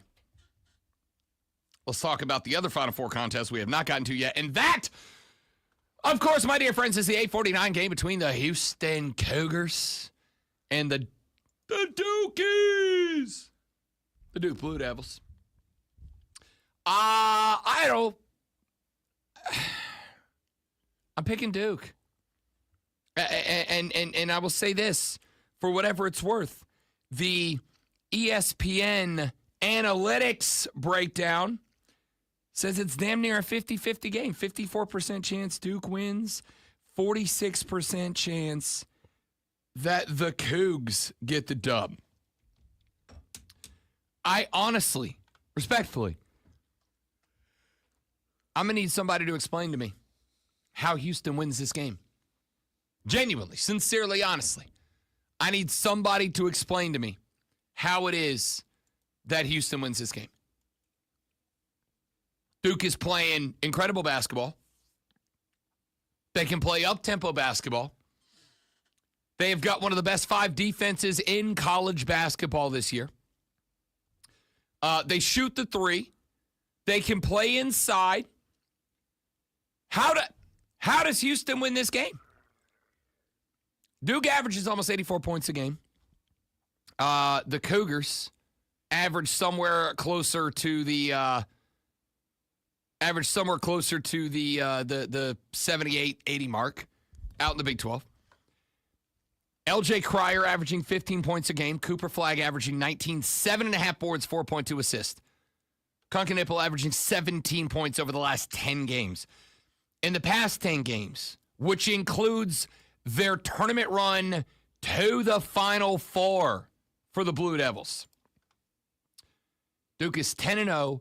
They are averaging 87 points, 36 rebounds, 16.5, 6 steals, and 5 blocks per game, shooting over 50% from the field and giving up an average of 67 points per game.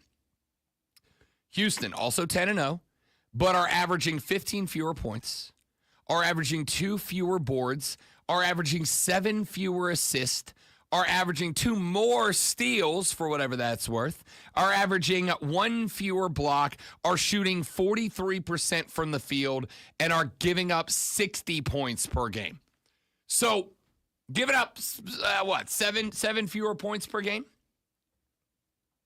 But Duke has got... This is one of those spots. And a lot of this does have to do with the fact that this Duke Blue Devil team is just a white-hot team.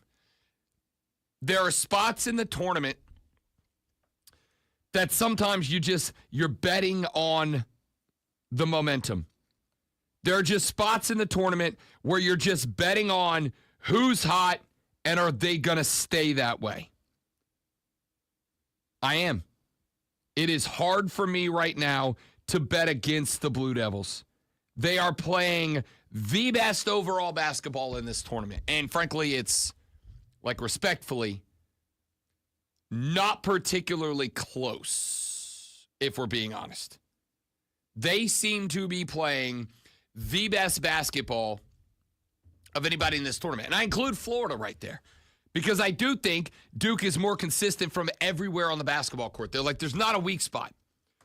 There's some spots I have concerns about Florida. Fortunately for them, it's not the 1 and it's not the 5, the two most important positions on the basketball court when it comes to winning in March. To me, there's a reason, for instance, there's a reason I went with Purdue to make the Final Four. And honestly, Purdue should be here. This should be Purdue. But, what are you going to do? Basketball, yeah. It's because you got to have a great 1 and you got to have a great 5.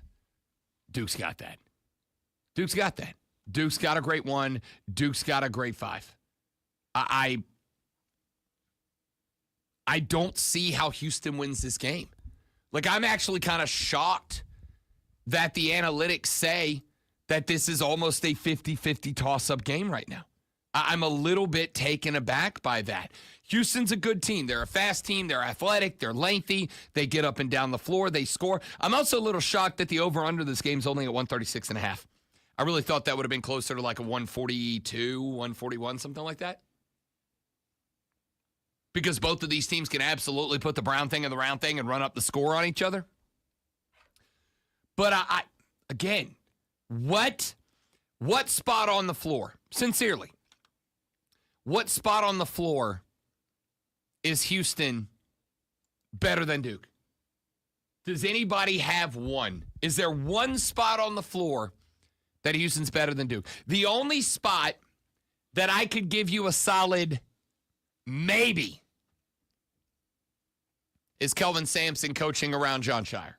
But is anybody disappointed with the job John Shire's done right now? Is anybody disappointed with the job that John Shire's done? I think John Shire has been a bit of a revelation. This is a cat that coming into this year, a lot of Blue Devil fans had question marks about this guy. Is he really the guy to take over the Krzyzewski legacy? The Krzyzewski. The legacy. Can he take over for Coach K? And there were a lot of folks saying they don't think he is the guy. Well, he lands Cooper Flagg. Clearly the best player in America right now. I'm a big Janai Broom guy. I honestly think Janai Broom's game translates to the NFL. I heard my dog, Pat Boyle, we were actually texting about this earlier. He was doing the morning show earlier. He's like, I don't see Janai Broom's game translating to the NFL. I texted him on the spot. I'm like, I do. I think the guy can be a stud.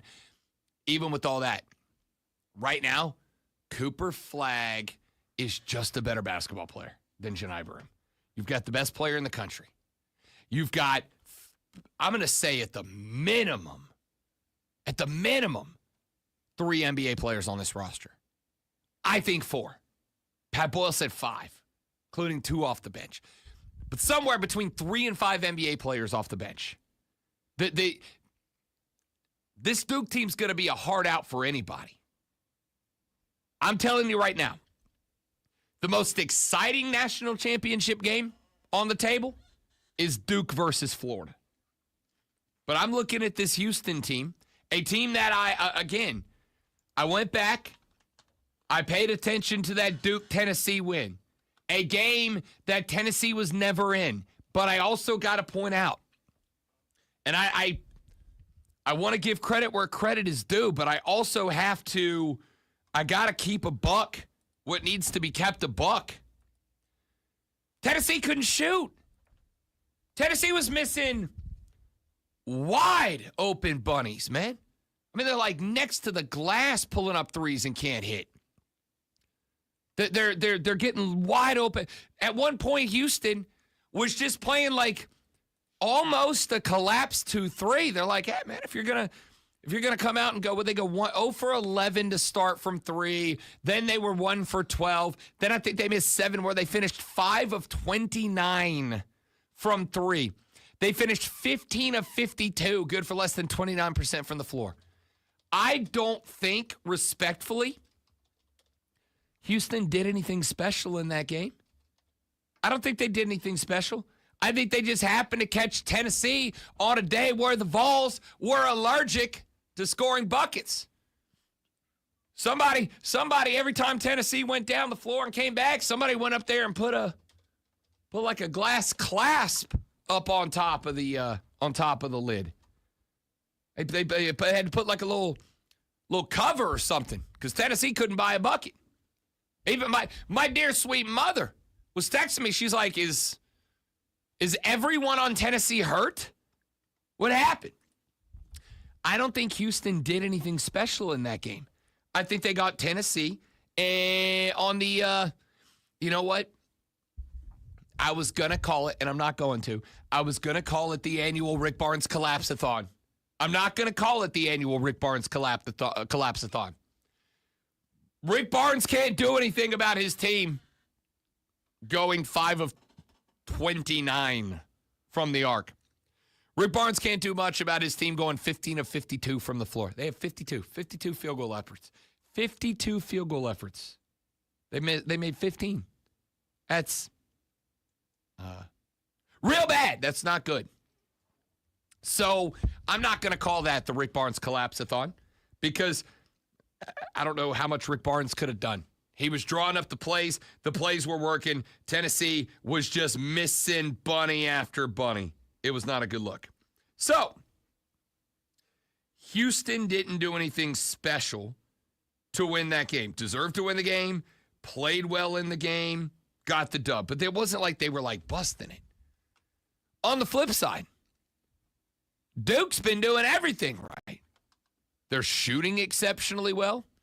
Oh, we would tell you a second ago, they're shooting over 50% in the last 10 games combined. They're shooting the ball exceptionally well. Alabama made 25 three-pointers the game before they played Duke.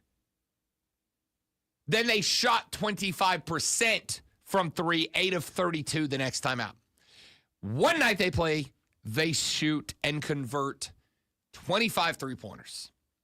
In this game, they fired up 32 of them. They made 8. You know why? It's not because Alabama suddenly couldn't shoot. It's not because 2 days after they put 25 threes through the net, they suddenly forgot how a basketball works. No. It's because Duke said, all right, you're a team predicated on shooting the three, knocking down the long-range J. That's fine. We got you, dog. They expanded the defense out a little bit. They said, Mark Sears, you are not getting it done. Mark Sears, who was threatening the record for most threes made by an individual player in a single game in the NCAA tournament. Mark Sears, who was averaging like 19.5 points per game all season long for the Alabama Crimson Tide and doing it in the Southeastern Conference.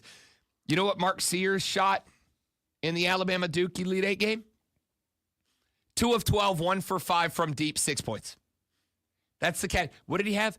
10 3-pointers the last time out. 10. It's like 30 points just from 3. He had like 45 points in that game. 2 of 12, 1 of 5 from 3, 6 points for Mark Sears. Why? Because Duke said, we're not doing that. We're not doing that. If Nelson beats us, Nelson beats us. If Philon beats us, if Youngblood beats us, they beat us. But it will not be Mark Sears. Now, Houston doesn't really have that team where it's like you take away Mark Sears, you stop Alabama. But Duke does have guys that can stop just about anybody on any offense when it comes down to it. I don't see a way Houston wins this ball game tomorrow night. I'm going Duke v. Florida in your national championship game, which makes me sick to my stomach. We got to take a break. When we come back, got a few more things I would like to address before we head off into the weekend upcoming. We'll talk some more basketball if you want it. We got some NHL. We got some MLB. Braves at home this weekend. I'm not going because I don't want to. Got a lot. Let's have some fun. 844-326-3663 is the text number, is the call number. Back after this on the Rob Brown Show on the Fan Upstate. All right, guys, be right back. Don't go anywhere.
was during the break, I was telling Lonzo, I realized, like halfway through that segment, talking basketball, I realized that I made a mistake. And the mistake that I made was that I didn't really prep enough for that game, because my entire takeaway remains, nothing is changing. I don't see a way for the Duke Blue Devils. For the Houston Cougars. I don't see a way for the Houston Cougars to beat the Duke Blue Devils. I do not see a spot that they are. I don't see one position that I think they can take advantage of Duke and get a dub. They're just that much better of a team. So I didn't prep enough. And I was a little up in my feels during the break. I'm like, you dummy. Like, you should have given more. Could have had more numbers. Could have had more stats. Could have had this. Could have had that. And I usually try to bring those to the table, but I also recognize there are some times that you just look and you go, guys, this team is just better than that team. That's just all there is to it. And I think this is one of those spots. It is weak. It is not the right take. It's not the right way to handle it, but so be it. Here we are. So I got up in my feels. And I was perusing the internet. I'm like, all right, got to rebound, right? Got to come back with a great segment. What's our great segment we're coming up with in the next run? And then I started thinking, I'm like, you know what? I think I might have screwed up here. Because I mentioned it earlier in the show in the water cooler cheat sheet. And I have not circled back around to discuss it yet. This story that broke earlier today about the LIV Tour and the PGA Tour, I just kind of, and again, I put it in the water cooler cheat sheet. It has been discussed, probably not as in-depth as it might need to be. But it is a conversation. So, if you missed it, bright and early this lovely Friday morning, we got a breaking news story at ESPN. The news story goes that the PGA Tour and the LIV Tour have been working together. Somebody just texted the show, hey, Rob, what is Houston wanked?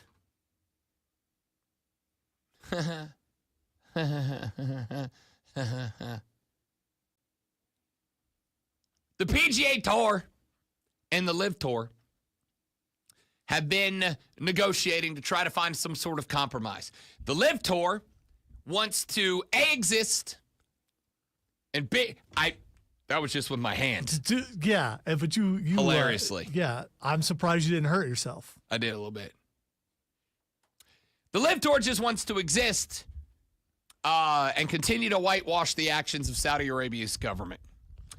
Can I tell you something interesting really quick? It's not exactly breaking news, but I think you'll be very interested in it. I know you're talking golf, but Sports Illustrated just posted that Lamar Jackson has taken legal action against Dale Earnhardt Jr.'s trademark of the number 8.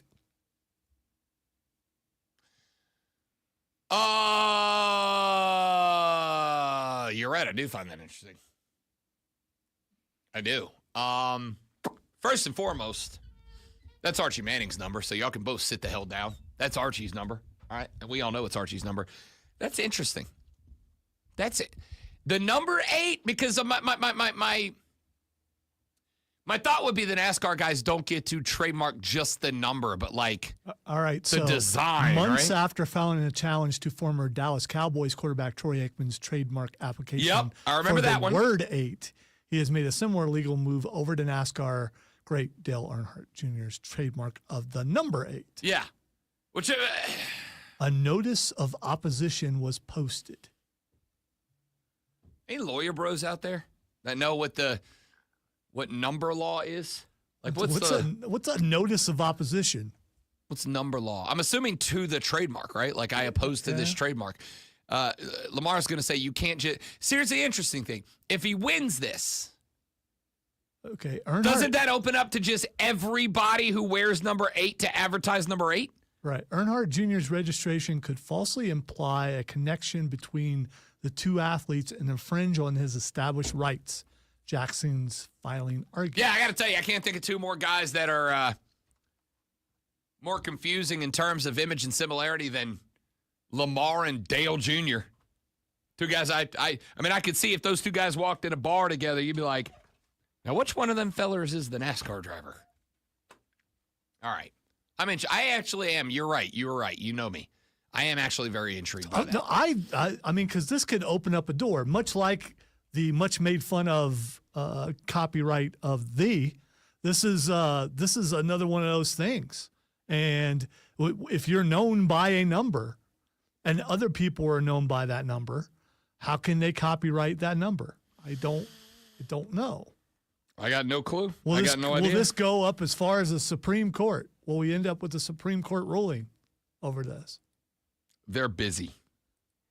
It doesn't mean something frivolous or without much, although monetarily it has a lot of meaning to it. So I don't know. I got no idea. I honestly got no idea. I sincerely will follow that I thought story. that was like a leftover April Fool's joke that, just I hadn't seen yet, but no, apparently it's No, real. I mean, Lamar, like you said earlier, like Lamar has already gone after T. Roy, who owns a couple of different 8 trademarks. He's already gone after him. Dale Jr. is obviously. So why didn't Michael Jordan do 88. anything like this? There are numbers that are associated with certain players and will be forever. I wasn't aware that there were people trying to trademark their numbers. I don't know. Again, all right, let's go with this. And I would say this to Lamar respectfully because I'm a big Lamar guy. I like Lamar a lot. Lamar, I kind of need you to win something before you get to just be a number, right? Honestly, think about the guys and the gals. Wow, wait a minute. I love Lamar. I do. I love Lamar. But I kind of feel like if you what's aren't that going sign to be say over there? I can't see it, but I know what it says. When's the line? No. This is an image thing. This isn't. Okay, all right. Is Lamar Jackson a good quarterback? You're gosh darn rootin' tootin' right He's he good, is. but is he great enough to have his number trademarked? It's not about him being great or not. It's about whether the image of you becomes synonymous with the jersey. And the answer for me for Lamar Jackson is not really, right? You're not number 8.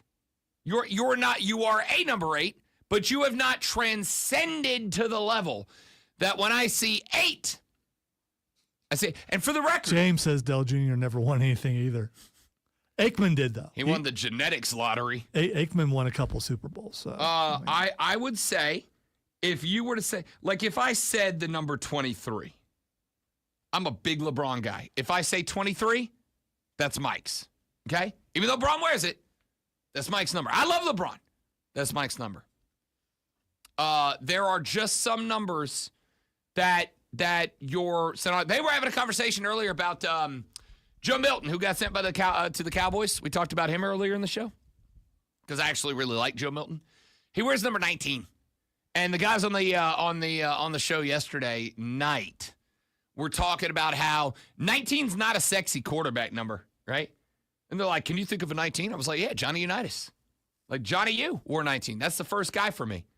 Johnny Unitas. I don't even like the Cowboys. Johnny Unitas wore number 19." Let's get into the 21st century, Rob. Can you name me one quarterback in the last 50 years that wore number 19? There was one. I'm not saying there wasn't. There's a couple, but I'm saying, can you name me the guy that I say 19 and you go, that's the guy? No, I got one of those for 7, right? I got one of those for 8, for sure. I got one of those for 9. I got one of those for 18. I got one of those for 12. Those numbers, they become synonymous. If I see an 18, that's Pepe. I see a 9, that's Drew Brees. I see a 12, that's the GOAT. If I see a 17, that's Baby GOAT.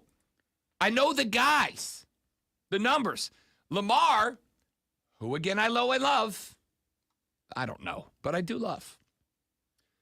You have not reached the level where you're and here's the worst part. You're stuck with a number that already has that guy in it. Wait a minute. Johnny Unitas, you know what his middle name is? I do not. Constantine. John Constantine.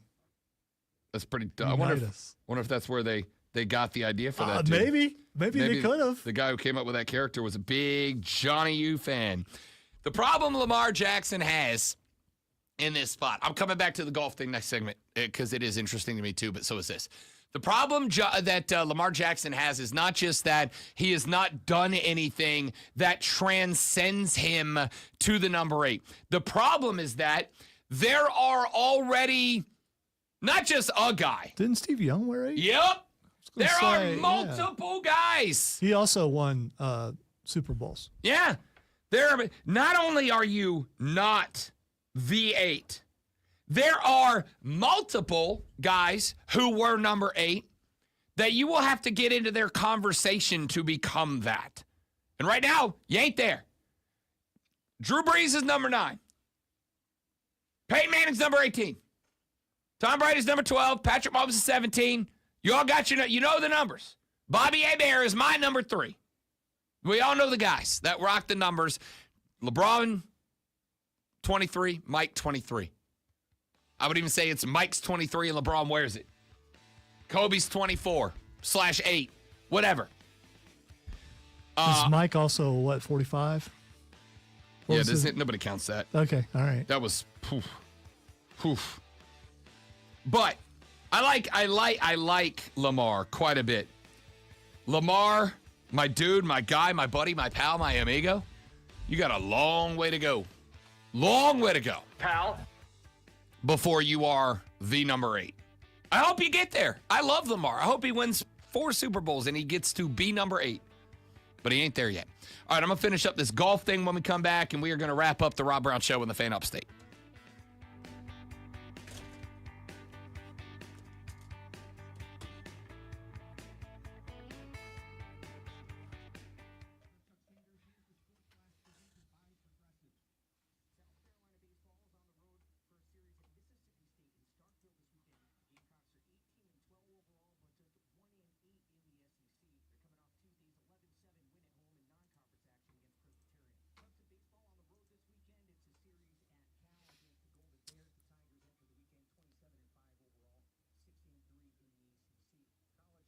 Obviously, James.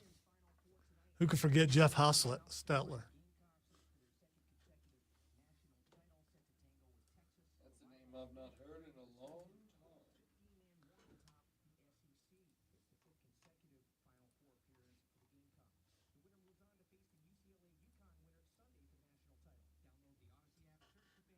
It's a waste of warm days, the rain. I know, we need rain, but still.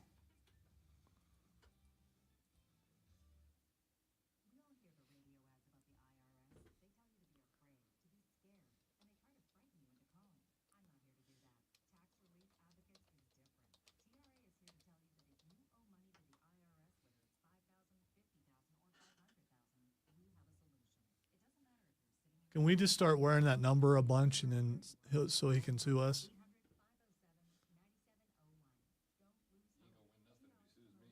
I know. Just a publicity stunt.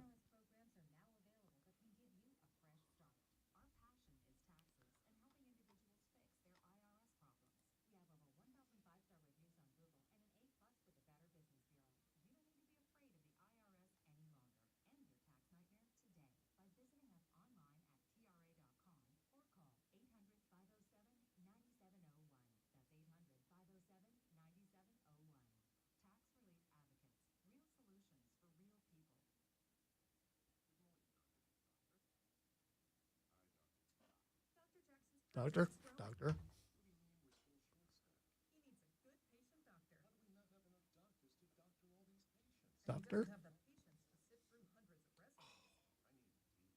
I knelt down for too long. Yeah, I don't know if I'd have said that. Well, I was going to say I squatted for too long, but that's not any better. Yeah.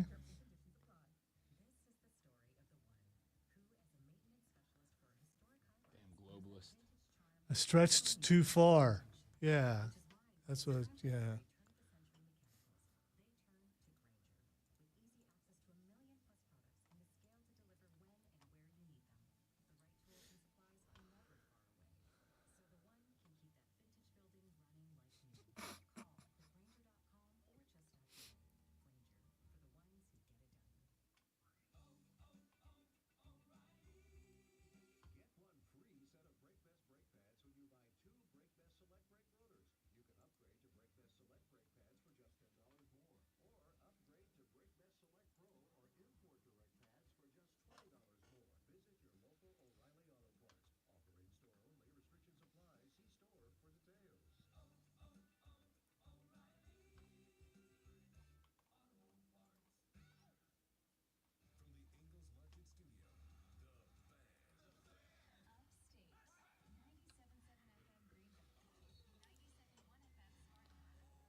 All right, let me finish up this thought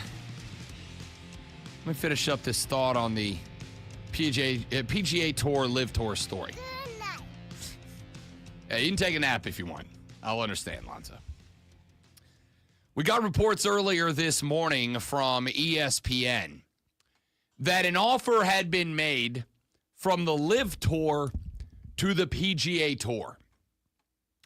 The offer was an investment of $1.5 billion from the Saudi Public Investment Fund into PGA Tour Enterprises, which is the PGA Tour's for-profit entity.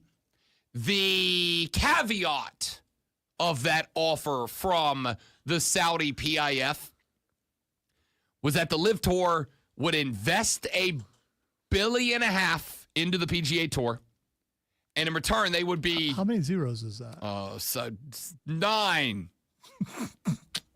I don't know. $1.5 billion. Sorry. And in return, the Live Tour would be allowed to exist. Basically, it was a payoff. Hey, PGA Tour, if you will just let us do our thing over here, we will give you $1.5 billion. Now, we don't know all of the terms. Was that going to be a biannual, an annual, a once a decade? Was it a one-time deal? Here's $1.5 billion. Now leave us alone forever and always. I don't know. I have not seen a report that talks about that in any way, shape, or form.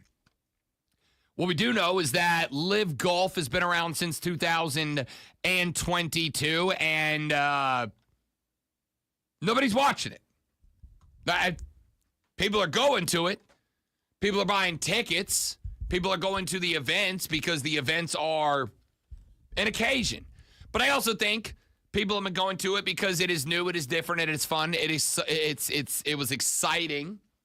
But as time marches on, it's kind of lost the appeal to some degree.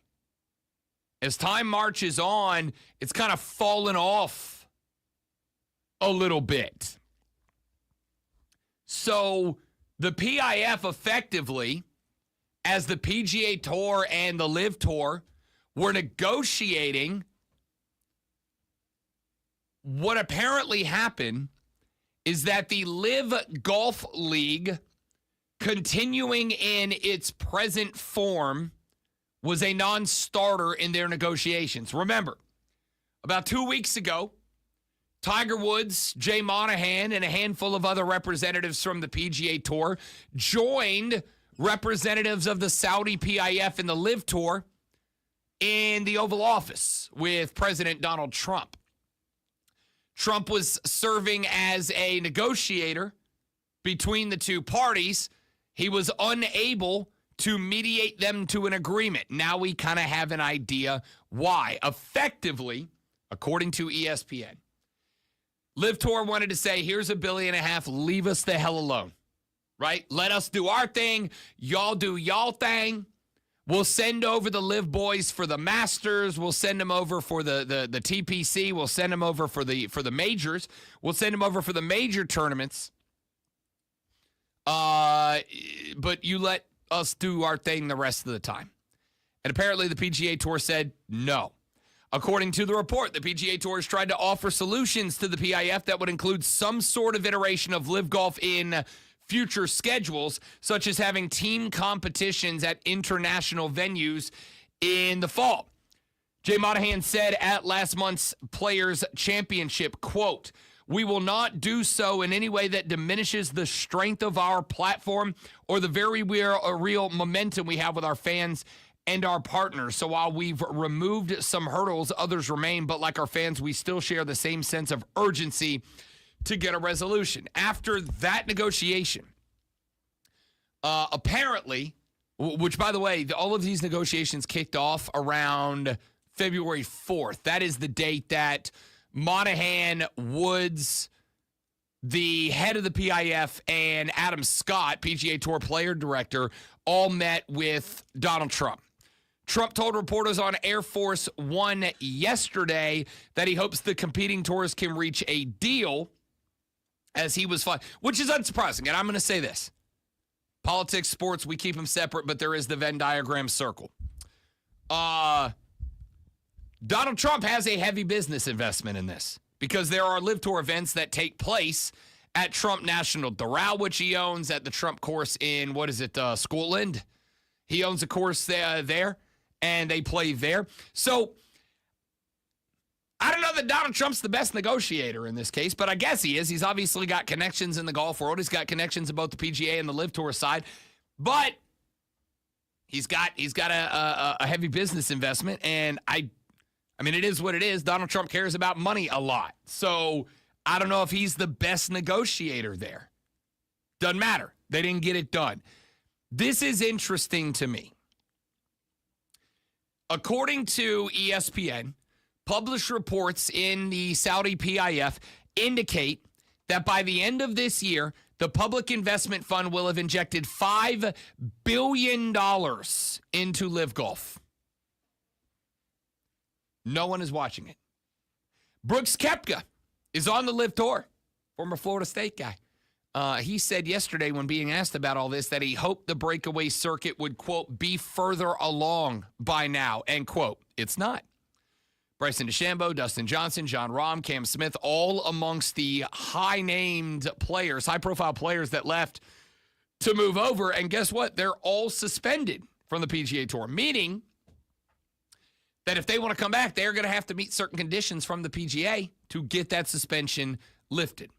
So while, and this is, I guess this is why this story is most interesting to me. Liv went to the PGA Tour after these negotiations and said, look, we're done dealing with it. We'll give you $1.5 billion straight into your coffers. This is straight up profit, $1.5 billion. If you'll let us exist, and we'll let you let the boys come play the Masters and all that. And the PGA said no. PGA Tour said no. Said absolutely not. So they don't want just $1.5 billion. They want the guys back. They want the players back. They want John Rahm back. They want Bryson DeChambeau back. They want DJ and John and Cammie and Brooksy. They want the boys back on the tour. And the fact that they just turned out $1.5 billion means they feel like right now they have the upper hand in this argument. I am going to simply say this, and then we'll get a couple more things in here before we wrap up the show. When the Live Tour fired up, I didn't like it. And I didn't like it because of the whole sports washing thing. I didn't like it because it kind of created this world where a bunch of Saudi Arabian officials get to pretend like their government doesn't do a bunch of murders at the same time. I'm not mad at the guys who took the money because, as I've said, I'm not interested in the Live Tour existing either.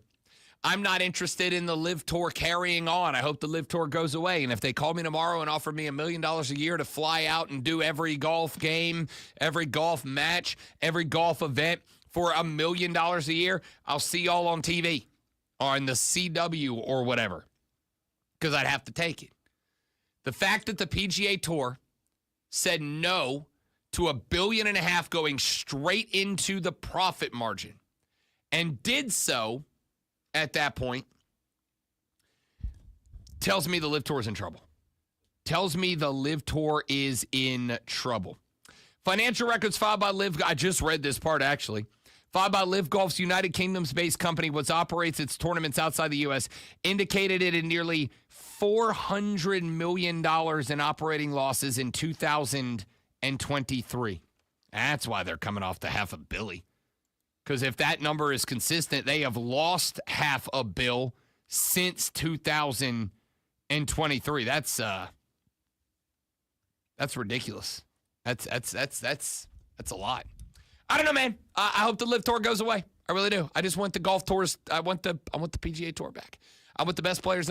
Give them a stronger union. Give them the opportunity to up their compensation. Give themselves the opportunity to negotiate on their own behalf to get as much as they can get, the golfers. But can we just have the PGA Tour, please and thank you?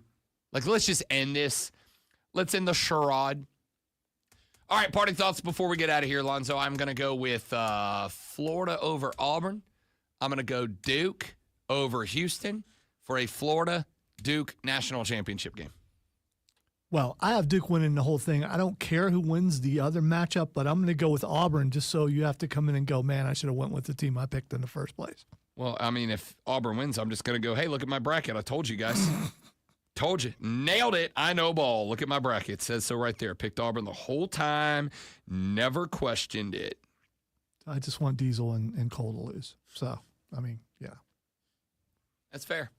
Let's just do that. In the end, remember, I'm not a college basketball guy. So I went through and picked in a minute or so, and I still got a shot to have picked the winner. Chalky. Does it bother people like you that the thing went completely chalk? No, it does not. What bothers people like me is when people who... In your ilk. My ilk. Your ilk. What bothers people like me and my ilk is when people who pick chalk come in here and start arguing like, I'm smarter than you, Rob. Like rubbing it in like you didn't just pick. I'm not saying you specifically. Hey, blonde bimbos of the world unite. That's all I'm saying. Okay, now I'm talking about you specifically. Yeah. Yeah. And now, the Rob Brown Show presents Twitter. All right, it's time for me to tell Rob for the final time this week what is Xing, and he will tell us why. The first thing that's Xing is Kevin Harlan. Kevin Harlan Xing because... Well, I mean, we're getting a lot of Kevin Harlan this weekend, right? Well, apparently last night there was a game where there were a lot of threes between the Lakers and the Warriors, and Kevin Harlan was yelling a lot of "good," which he tends to do. And he was asked by Reggie Miller, "Are you going to ever stop saying that?" And he said, "No." Why would he? Yeah. So it's good, and. I got to tell you, I'm a big bang guy. Mike Breen, bang! I love it. I love more. The only thing I love more than a Breen bang is when you get two. Bang! What kind of bang? A bang bang, double bang. Okay, you said a Breen bang. Okay, because I just I thought I heard something else. All right, the next thing to listen. Gutter. No, I was worried that I should have probably dumped that because it sounded dirty. All right, the next thing is Xing. It's along the same lines. Austin Reeves. Austin Reeves is Xing because he had like a basketball game last night. He had a killer game last night, and people. You know who didn't? Luka. Yeah, and there's a bunch of fat pictures of Luka all over the place. Pictures of Luka. Well, it's other people, but they're putting Luka's jersey on. Oh man. Yeah, because it's the internet. Who would have thought that Austin Reeves would be the better Luka? Well, even if only for one night, would be a part of LA's Big Three. I like Austin Reeves a lot. So do I. Dude's a dog. Yeah, and Dude's so do a lot of people who are saying, please. Does he qualify as an exciting white? I think he does. Yeah, and he's people an are exciting saying, white. please do not trade him away. All right, the next thing it's Xing is Doom. It is because the next installment of the MCU is the Avengers. What's our final title? Doomsday. Robert Downey Jr. of course will be playing Victor Von Doom. Theory. I was going to say there is no theory. They confirmed what it is last night. Feige did. That's why. What is? It is Fantastic Four, X-Men, and the Avengers. And Avengers against Doom, not against each other. And a lot of people were theorizing. I was wondering if we were going to get like an Avengers versus X-Men lead, and I'm good with that because it's obviously multiple. But there's a theory going around that at the end of Endgame, when Strange tells Tony Stark one and Tony Stark sacrifices himself, there was multiple other points that people have made. Like there's an argument that there were spots that Doctor Strange probably could have stopped Thanos, but he didn't. And the theory is that when he was scanning the future timelines, he saw Tony Stark becoming Victor Von Doom if he got to keep the Infinity Gauntlet, which is why he allows Tony Stark to sacrifice. I'm really excited about this whole thing. Yeah, it looks pretty cool, and more stuff is coming out on that. I mean, because they're filming. They're starting to film. All right, the next thing that is Xing, sorry, a lot of Marvel here, is Florence Pugh. Of course, Florence Pugh plays the sister of Black Widow in the MCU. She is a member of the Thunderbolts, which comes out, which I don't know how I approach this movie because apparently they're taking on Sentry and or Void, and the Thunderbolts cannot beat Sentry or Void. So I don't know what this movie's going to be. Sentry's going to end up joining them probably. He has to. There's no other way for them to beat Void. And it will lead This is the nerdiest ass. It will lead into Doom. No, it's not. But the reason why it is trending is because of she just jumped from the second highest building in the world.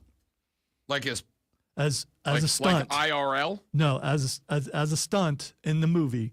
She did it herself. There's a bunch of clips of it all over the internet right now. I don't know if she's going to be that person now, since somebody else is no longer going to be doing Mission Impossibles. I don't think she's a poser now, but she does the thing where you walk down the building. Oh, she goes off the edge, and it's the second largest building in the world, and she did the stunt herself. I'd do that. I wouldn't be up on top of that building. That's it for us. South Carolina Comic-Con this weekend. Yes, it is. Say hey, don't touch me.